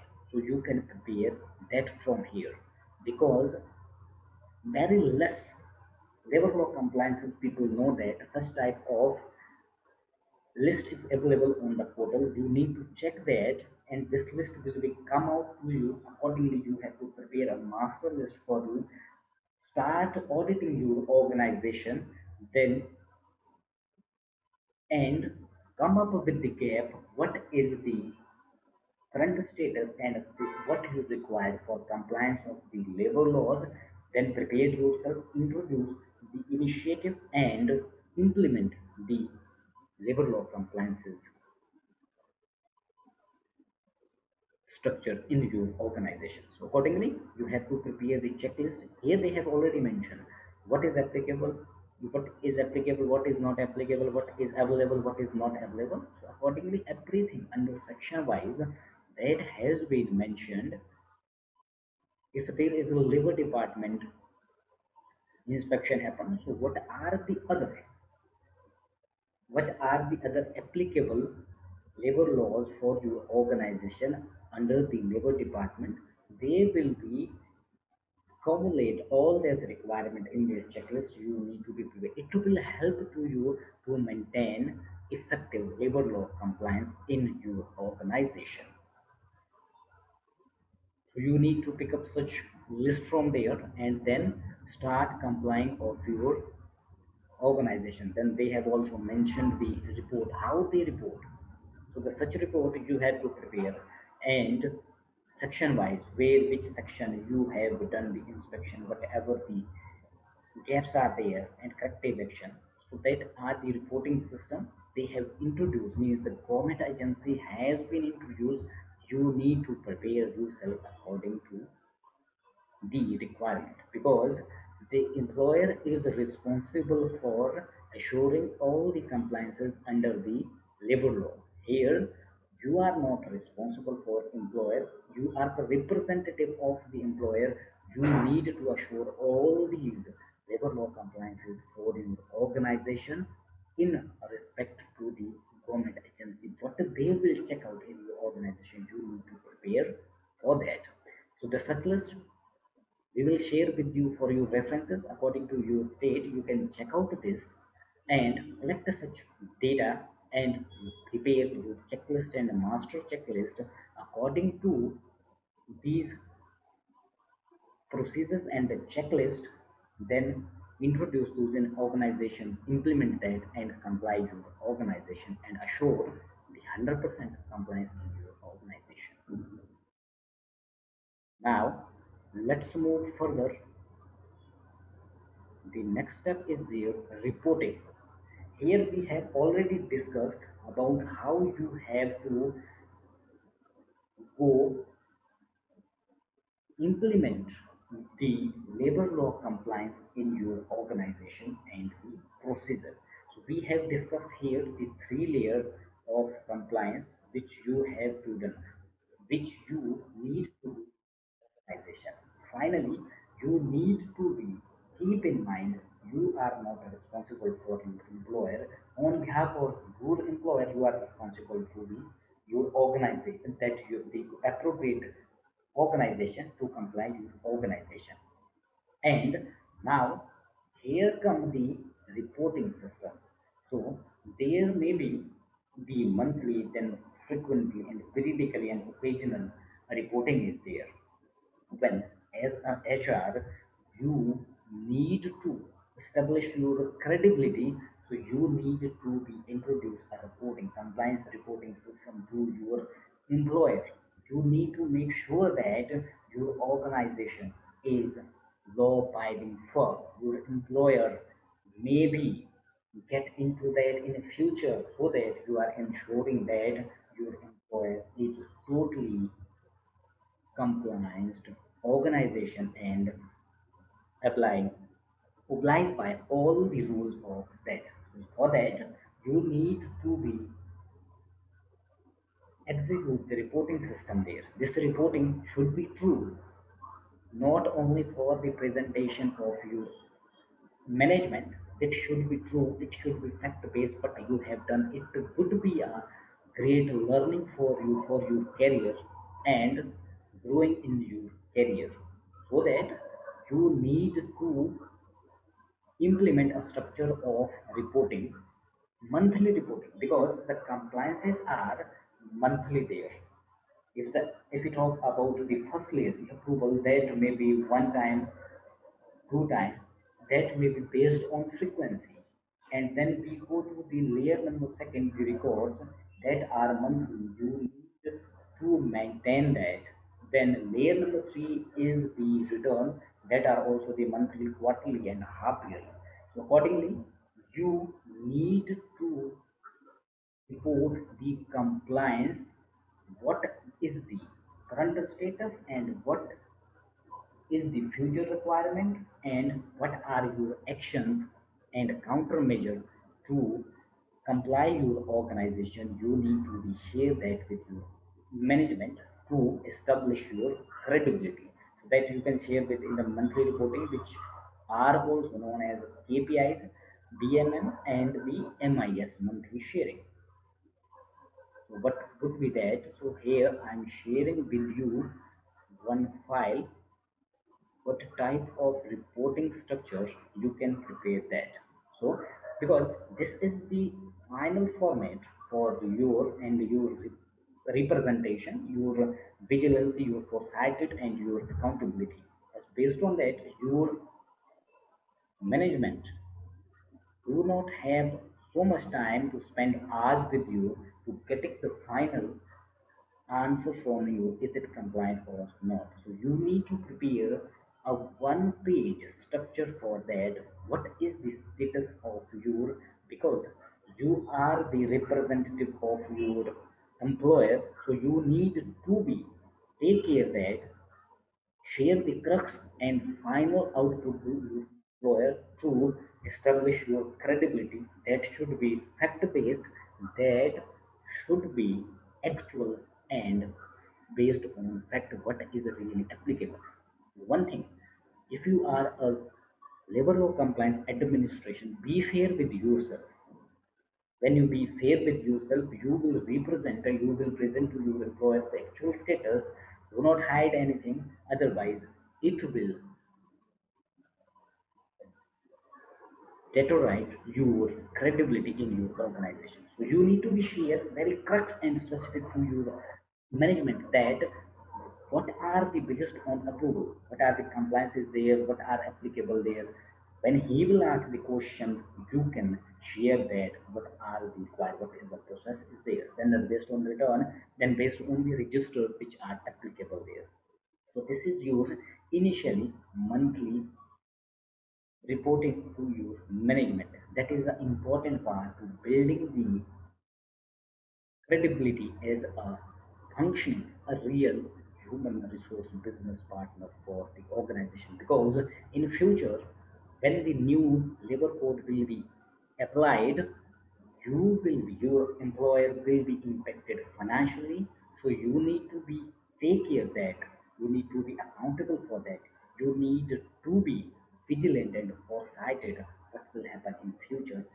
Take these three things in your mind while implementing the level of compliance in your organization. So finally, let's go to the next one. So that is the periodic and occasional re- that reporting when there is some inspection, because when you prepare all that, you have sharing with your organization, your management, you have kept all things in good norm, so it should be true and natural, and you can prepare a full compliance dashboard for your organization based on the all applicable labor laws for your organization. So such type of compliance dashboard you can prepare that. So if go to that following act, so these are the applicable, this will be good for your learning also, and this will be good for your status sharing too. It you can share with the committees when they are asking for any status, what have you done, what are the action you have taken for that. This type of dashboard you can prepare under the different labor laws. So what is the status for that, what is your next action, so accordingly prepare that. Such worksheets and the templates we will share with you after completion of this total this today. Yes, Ashwani is asking for sharing all this file, all this template we are sharing with you. You will get all those files through mail from the backend team for your references and future uses. You can use these files as it is or modify according to your state requirements, because in the different states some specific rules has been changed, like phone number that may be changed, some specific requirement change. So accordingly you can modify that. We are sharing with you all these templates and formats we are sharing in this training to you. And now, so this was all about this compliance, labor law compliance crash masterclass today. So let's move to the third section. Now, welcome to the section 3 of this LLC masterclass. Before going forward in this section 3, I want to share with a formula how you can reach to the level of labor law compliance specialist and manage this portfolio of labor law compliance. For that, we have launched one labor law compliance specialist program that will be totally online with the objective.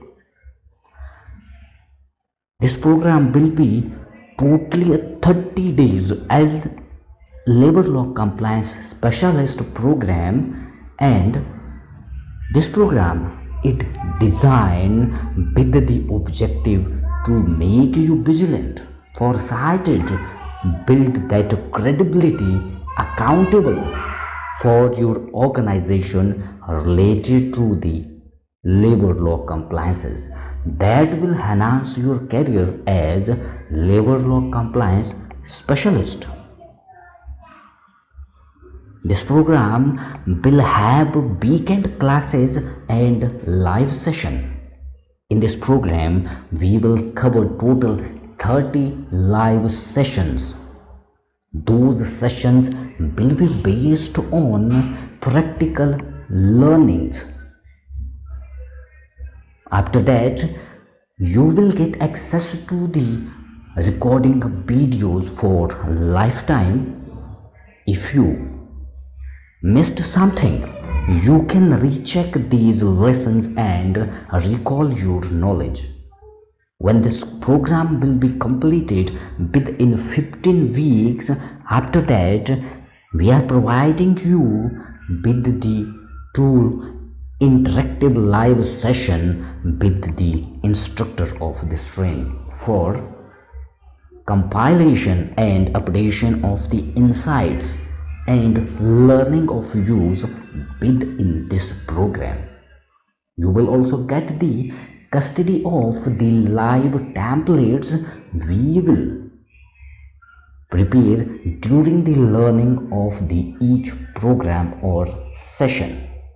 And then you will also get the completion certificate after completion this 30 days mastery labor law compliance online program. So this labor law mastery online program curriculum will be forwarding like this. Here will be the weekly sessions, and every day means every week there will be 2 sessions every Saturday and Sunday. In that session mean one day we will cover only one act or one law related to the labor law compliances, so that give you the practical insights and practical hands-on practice during these sessions, so that your learning should be as real as practical you are doing activity in your organization. So there will be 2 hours intensive practical learning. These sessions will be late in the evening 9 to 11, probably considering that most of the people have free from their all stuff and they can focus in this program and learn best from this. After 2 hours of intensive learning, there will be 30 minutes of question and answer session to resolve the queries of participants related to the session. What are the questions and what are the queries you will have? You can ask that in that dedicated 30 minutes of Q&A session.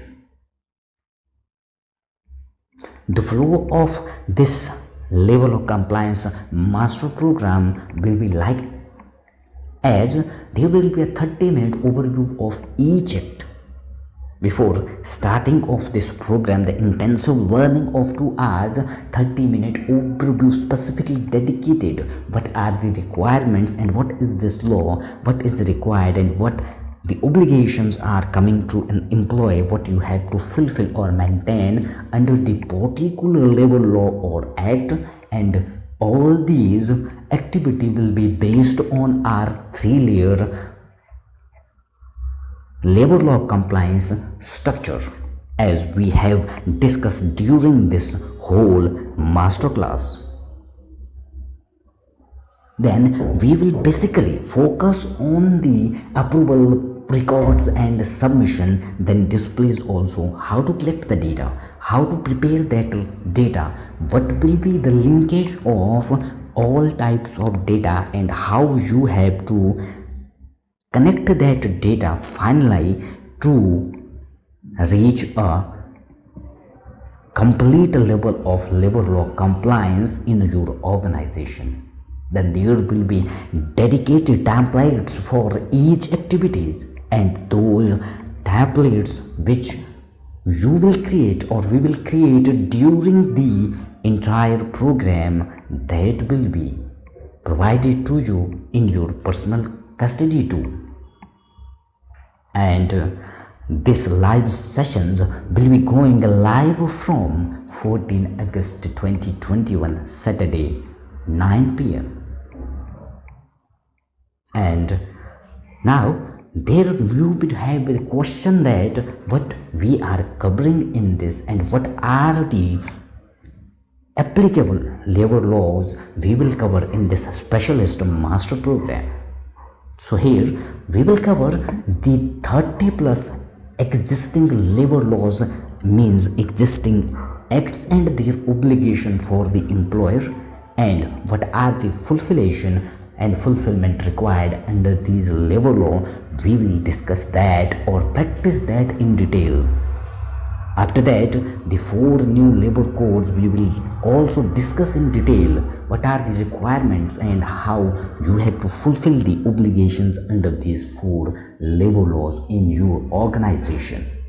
Now, I am sharing with you the whole curriculum of this program. What are the different labor laws we are covering in this program? So, this is the whole course curriculum which you are going to learn during this 15 weeks of intensive labor law compliance specialist program. This program will be based on the formulation of WHTS. What is this WHTS? We will focus on all the 4 requirements under each and every labor law, that are the approvals, record, submissions and display. So the formulation, the foundation, how we works practically to implement structure and the process of the labor law compliances for the particular labor law, that the what needs and requirements are need to fulfill under that particular labor law, and then how to collect and prepare the data according to the requirements under which section, which particular part. There are some forms available, how to prepare those forms, then design templates specifically for the formats, and then the cover letters, then where and how you have to submit, what are the better processes, what are the legal required processes, so that there could not be or should not be any obligation to any employer. Those formats and cover letter we will also design during this program. So here I'm sharing with you what types of labor laws we are covering in this program. All the laws related to the working hours, conditions of service and employment, we will cover that in segmentation first. In the second segmentation, we will cover all the laws related to wages. In third segmentation, we are going to cover all the laws, existing labor laws relating to the industrial relation as of now, and then the labor law relating to the equality and empowerment of women we will cover in the segment number 4, means segment D. Law related to the social security we will cover under the segment E, and probably all that social security labor related law, existing labor laws we will cover in this segment. And then for the segment of segment F, we are going to cover the prohibited labor laws which are required to some prohibition obligation for the employer. Then related to the employment and training we will cover in the segment G, and in the segment H we are going to covering the laws relating to companies, I relating to the environment and disaster. Then the J will covering the J segmentation will specifically for the provisions and application under the new labor codes. So in this program, totally extensively there will be 75 hours of intensive learning, where we will cover 33 labor laws, additionally 4 new labor code. Total 37 labor laws we are going to cover under this program. So this is all about the curriculum we are covering under this session, or under this 30-day mastery labor law compliance specialist program. And after that it come to the next segmentation, the pricing. You normally go to a university or a degree university to pursue an MBA degree. they will charge you more than 2 and 3 lakh rupees for that whole 2 year program, or otherwise the distance learning program also charging now 2 lakhs rupees, and they only provide you the general education related to the processes, but practically what you have to do when you go into the profession or professional career, that the learning of general education works only 10 to 20%, and the rest 80% you have to learn that in your professional life. But this program is specifically designed on the practical learning so that we can charge at least 150 lakh for this. But as we have committed that our mission is to provide the best of the knowledge for the least of pricing, so that's why we are keeping a specific pricing for you in this program, and that will be 6961,999. But we are not offering this to here, because in the live session or live program you have already joined this masterclass and pay something, so you deserve the our commitment and something extra. So that's why we have a special offer for you today. The offer price also not 1199. This price we are offering for the different platforms like Udemy and Skillshare. And in the future we will go for some free webinars, and you will, if you go through that, come through that webinars, the prices you have to pay 799. But right now you have already paid and you are is in masterclass today, so you have to pay just Rs 299 rupees to enter in this program.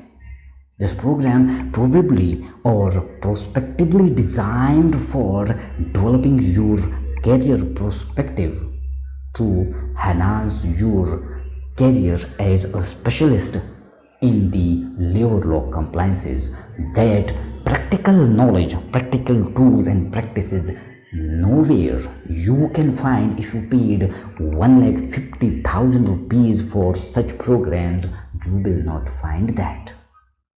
But we are committed and we have a mission to provide a best of the knowledge to our associate, to our partners, to our students based on a reasonable prices. So that's why we are offering this 299 price to you today. So now the members who are willing to go forward in this program, they can choose the payout option these, and you can pay these enrollment fee through three option. The Paytm option you can scan right away here, and for Google Pay you just use this number, and there is our digital secure partner PayU, so link is mentioning here, and you can click this link or this link live I'm sharing with you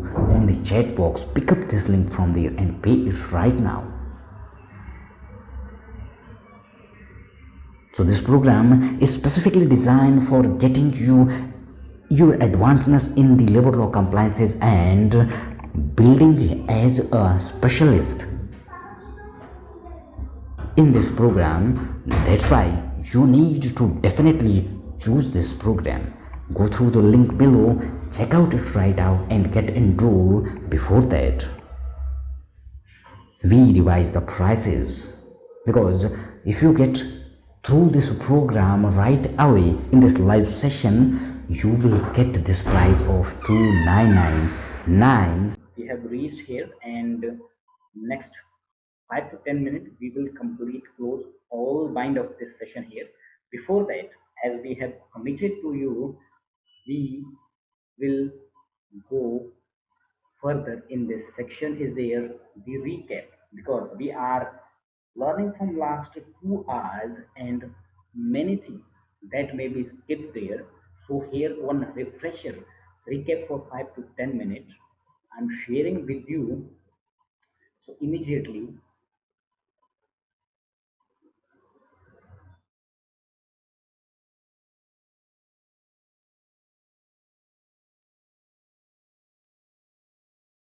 let's go to all these slides one by one that we have discussed here. Now,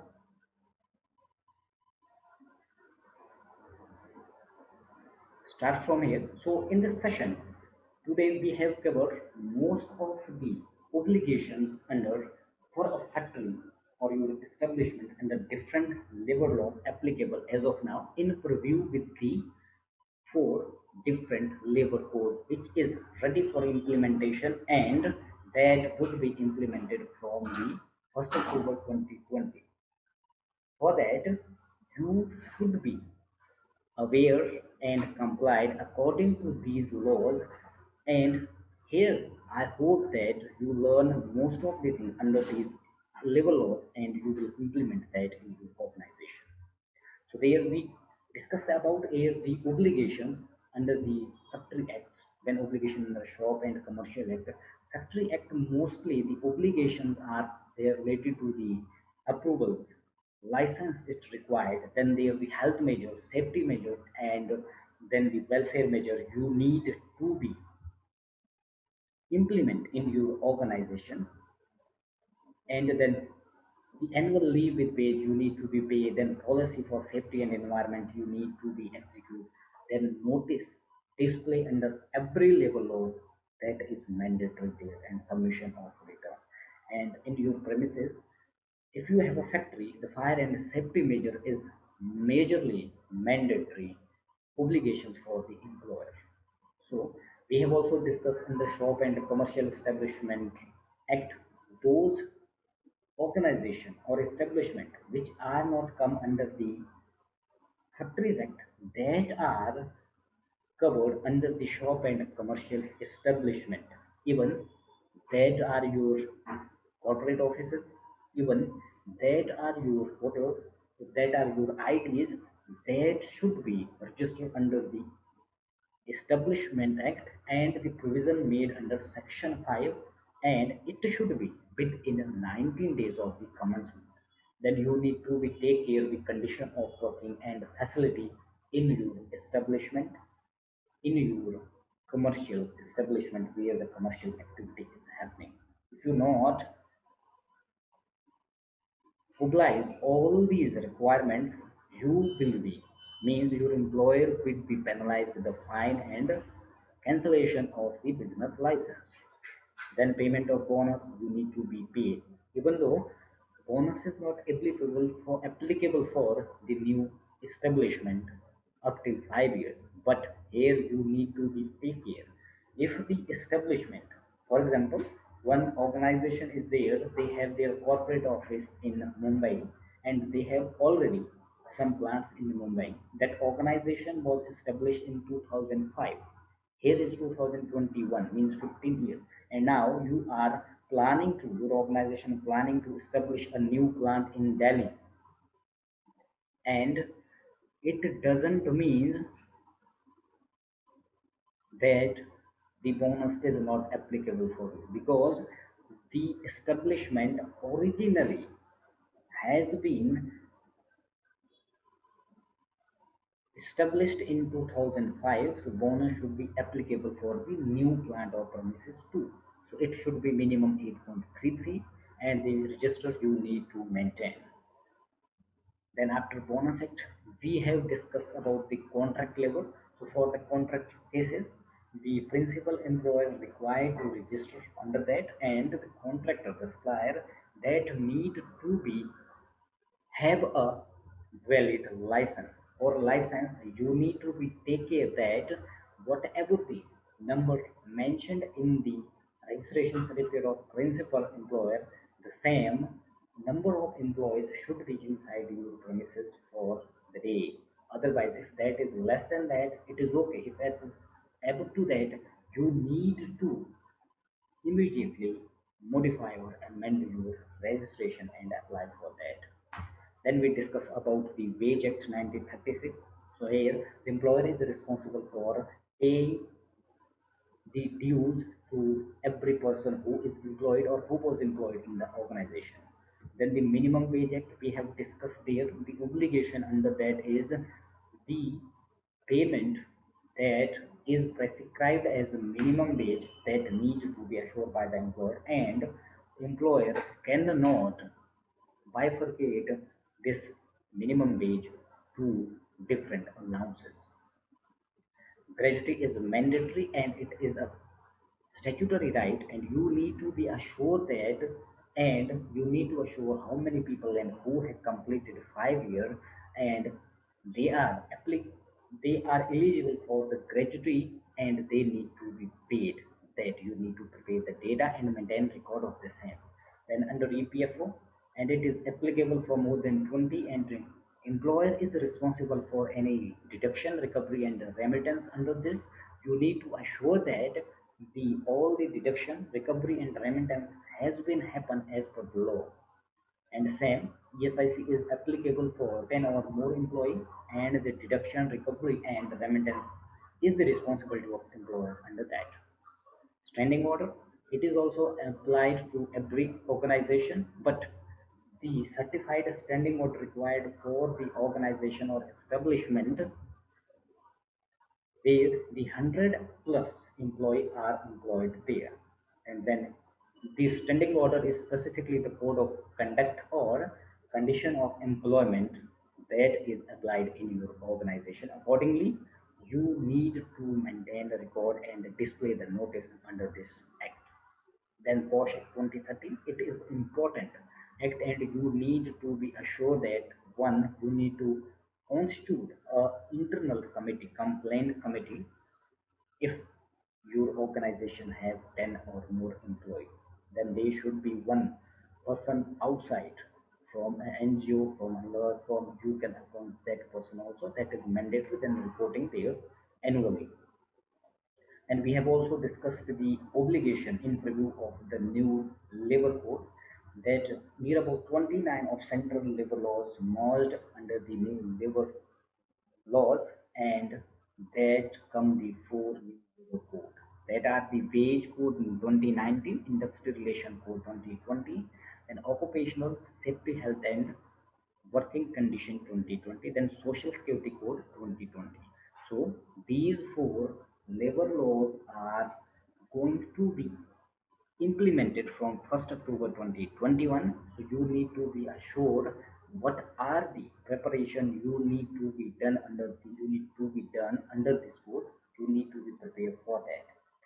So there is the structure we have shared with you. So what are the changes happening there after this employment? And there, the under these four codes, the penalization or fines will impact your employer too much. So it is essential for you that you need to double assure with the compliance when these new codes will be implemented. Finally, based on these four new codes, the crux we have prepared for you what is happening, which you need to be take care some essential point. One thing is there is one uniform definition for wage, and your wage would be 50% of your total salary would be basic wage, and all the contribution and remittance will be happen on the basic pay, and that would be 50% of your salary now. And it would impact to both employer and employee financially. That for employer, the cost impact will be increased, and for employee, the social security amount will be increased, but the take home salary will be reduced. Then it provides a separate definition for worker and employee. For these, all these new labor laws, we have detailed discussion on that. You need to connect with our digital platform, our WhatsApp group and Telegram group. Join these groups, that so you will get all the updates and insight related to these new amendments and the new amendments of something new happening around the labor laws, you will get there. So connect with these platforms too. So now, in then we practically talk about the how you need to execute the labor law compliance in your organization. So there are the three layers of compliances which you need to assure in your organization. One is the approval, then maintaining of the records, and third one is the remittance of the returns. Based on that, you need to execute your compliance in your labor law compliance in your organization based on this three layer compliance structure. It is a systematic process for you. It will establishment your credibility when you work under this. It would be easy for when you represent this to your employer too. Then there is the procedure. We have discussed about what is the procedure for the execution of compliance. Then your internal compliance is there. We have shared with you the templates, how you can execute the agency compliance, what you need to take care, and mandatory. You are a representative of employer and responsible, accountable for the compliance ever under different labor law and labor department, how they execute the inspection. For that, you need to be vigilant, you need to be foresighted, and you need to be accountable. You need to be take one step ahead than these agencies. I have shared with you that how you can collect the compliance procedure of the agencies, how they execute that. Accordingly, you need to implement the labor law compliance in your organization. And you need to be updated based on the requirement under different labor laws. But you need to go for read all these acts. You cannot do that, go through the whole act. For that, you can do, there is one website available where you can go for the bare acts. They have prescribed all that acts requirement very simply. So that is the advocatecoach.com. We will share the link of that site to you with the.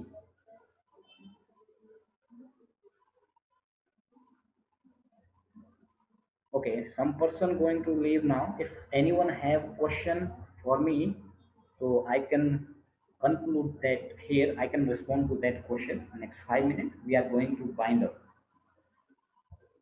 And one thing, one request is for you that we are also rewarding with you the certificate. What the name you required on the certificate? Send us mail. In regard to the mail, come to you that what name you want to mention on the certificate.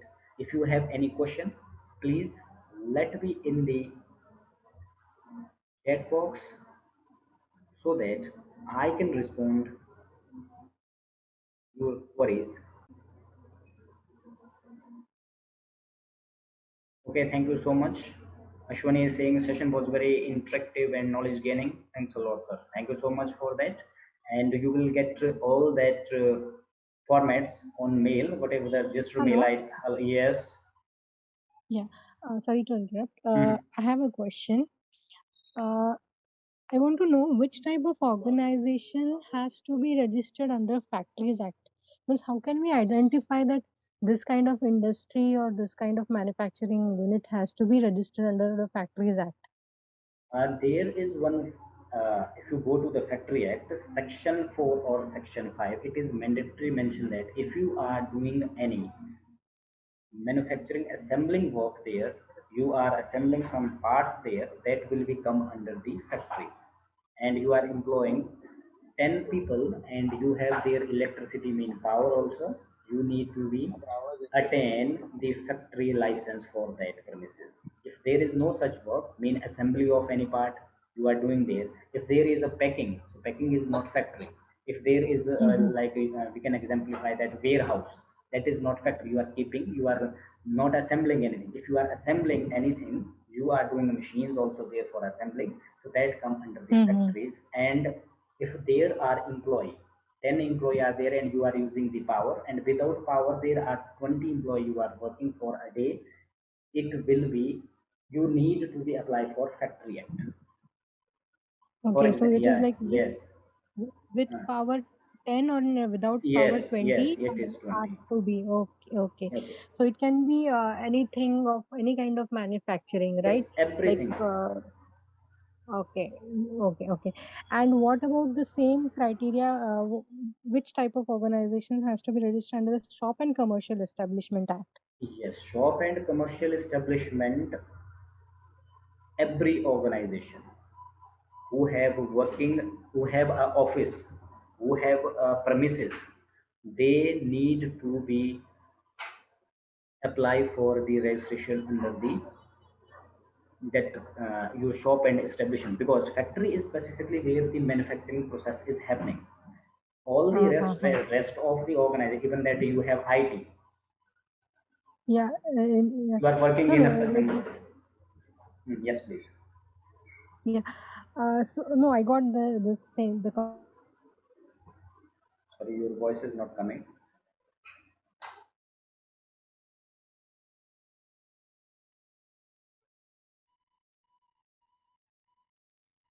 Hello. can be individually registered against with the shop and commercial establishment. Sorry, could you repeat that, because your voice not was coming to me. See, the office in my concern is where Mhm. we do the accounting work, the administrative work, the marketing work. Mhm.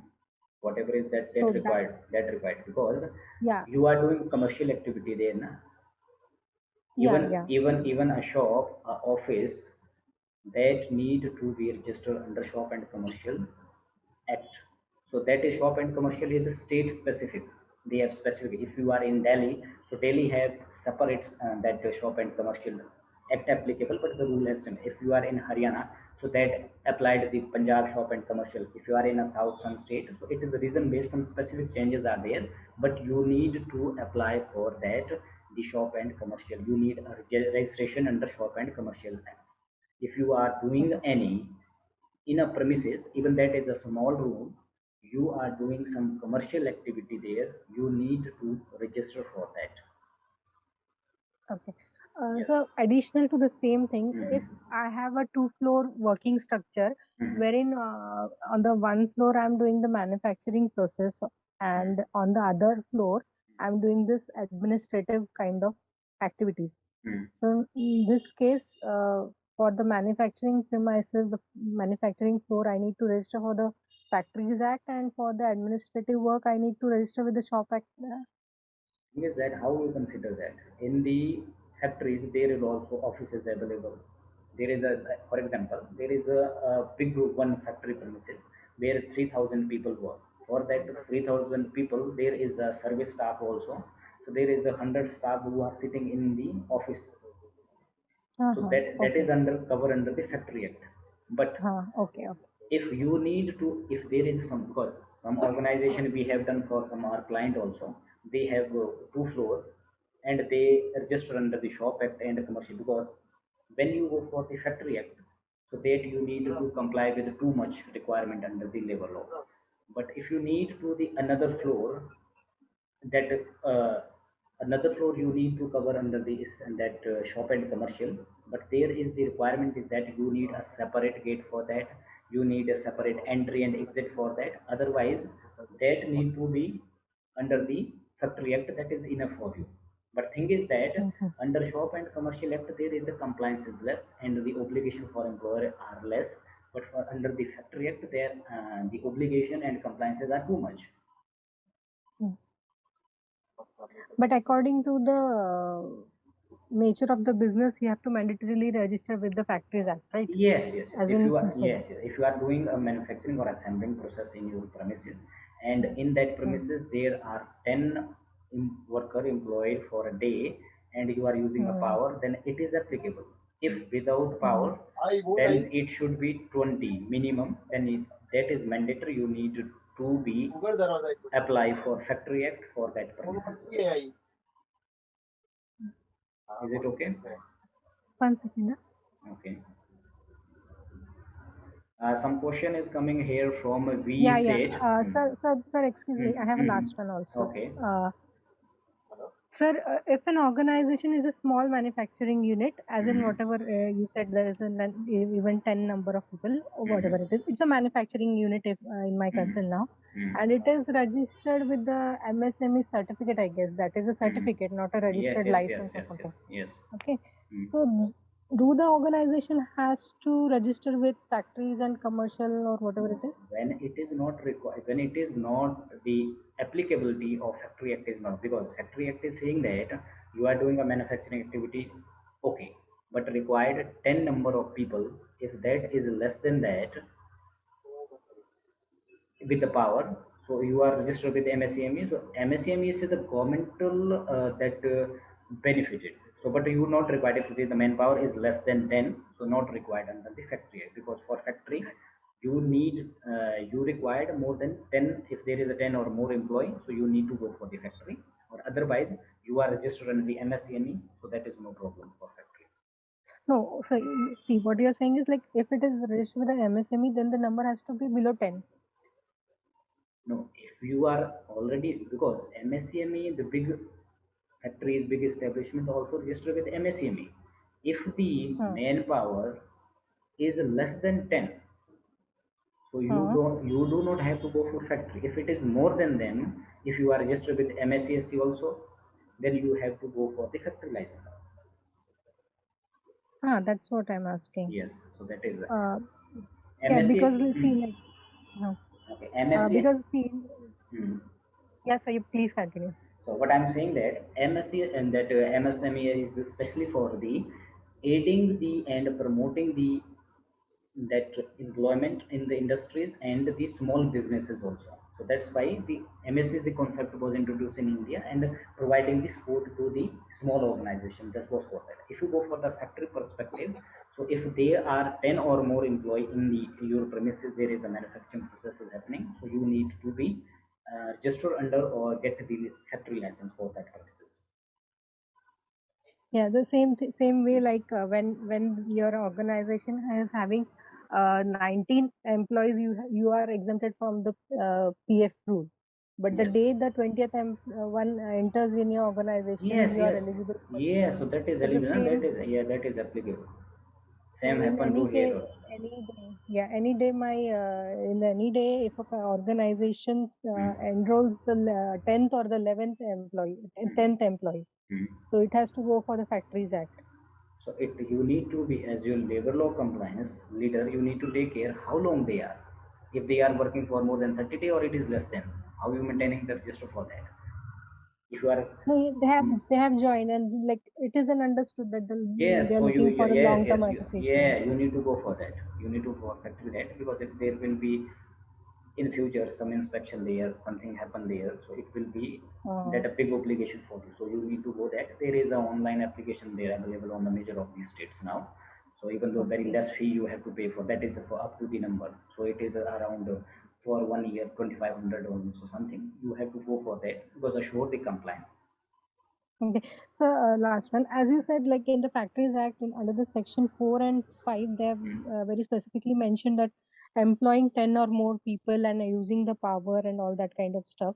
So mm. can I get this kind of any legal document wherein the MSME also states about the employment of the people, wherein this MSME certificate is applicable to? MSc MSc also registration you have registered under MSc, so it will be applicable to all. So this is if you go for the that that is one site related to the companies. The companies act one site is available, so you can go that government Okay. site where the certification is applied. So there is already mentioned that the rule that how Hmm. you require this registration and how and that how it will be exempted for the other related laws. Okay. Yeah, you go to the company next to the companies act, you go to the company site, government site is there, Hmm. so you can check Hmm. there for MNCs also. Okay, sir. Okay. Thank you very much, Okay, sir. okay, thank you so much. And Yeah. one question by V said is the same, for hospital and education industry, under which act it will they register? First question is that, so the hospital and education industry, that are the service industries, they need to be registered under the shop and commercial establishment. And then the ESIC Act applicable to hospital and education. Yes, it is also applicable for that. You need to get registered under ESIC Act. It is also for benefit of you if there are the employee 20 employee applicable for that, but you need to take care that the ESIC is applicable for some specific area. If your area come under the ESIC surrounding, you need to be registered for that. Otherwise, you need to go for the insurance of those people who are working in your hospital or institution.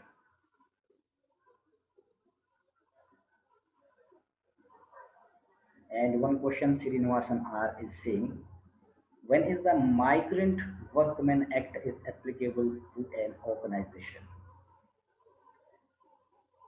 It is not applicable when you appoint or employ a person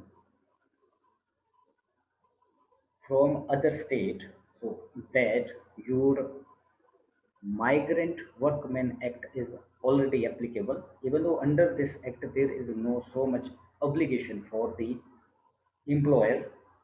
So it will be already that combined with the obligation under payment of wage act, payment of minimum wage act, because Migrant Workmen Act is specifically saying that if you are deploying an employee from other state, you cannot discriminate him in paying as he is coming from the other state. There is nothing else in this act. It will be compensated with the payment of other, what are the applicable rule is there, you need to be take care. So I hope that all the questions I have resolved here. So if there is further one question, last 2 minutes. So after that, I am binding up here today. If there is any question, so person can ask in the chat box. So after that, I am binding it here.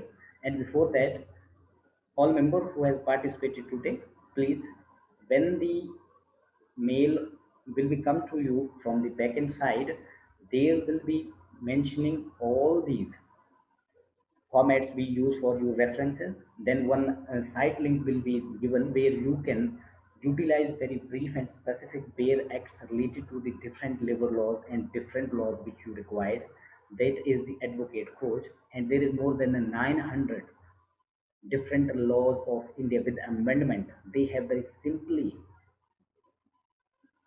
implement and fine tune those acts in very small bare acts. You can utilize that for your learnings.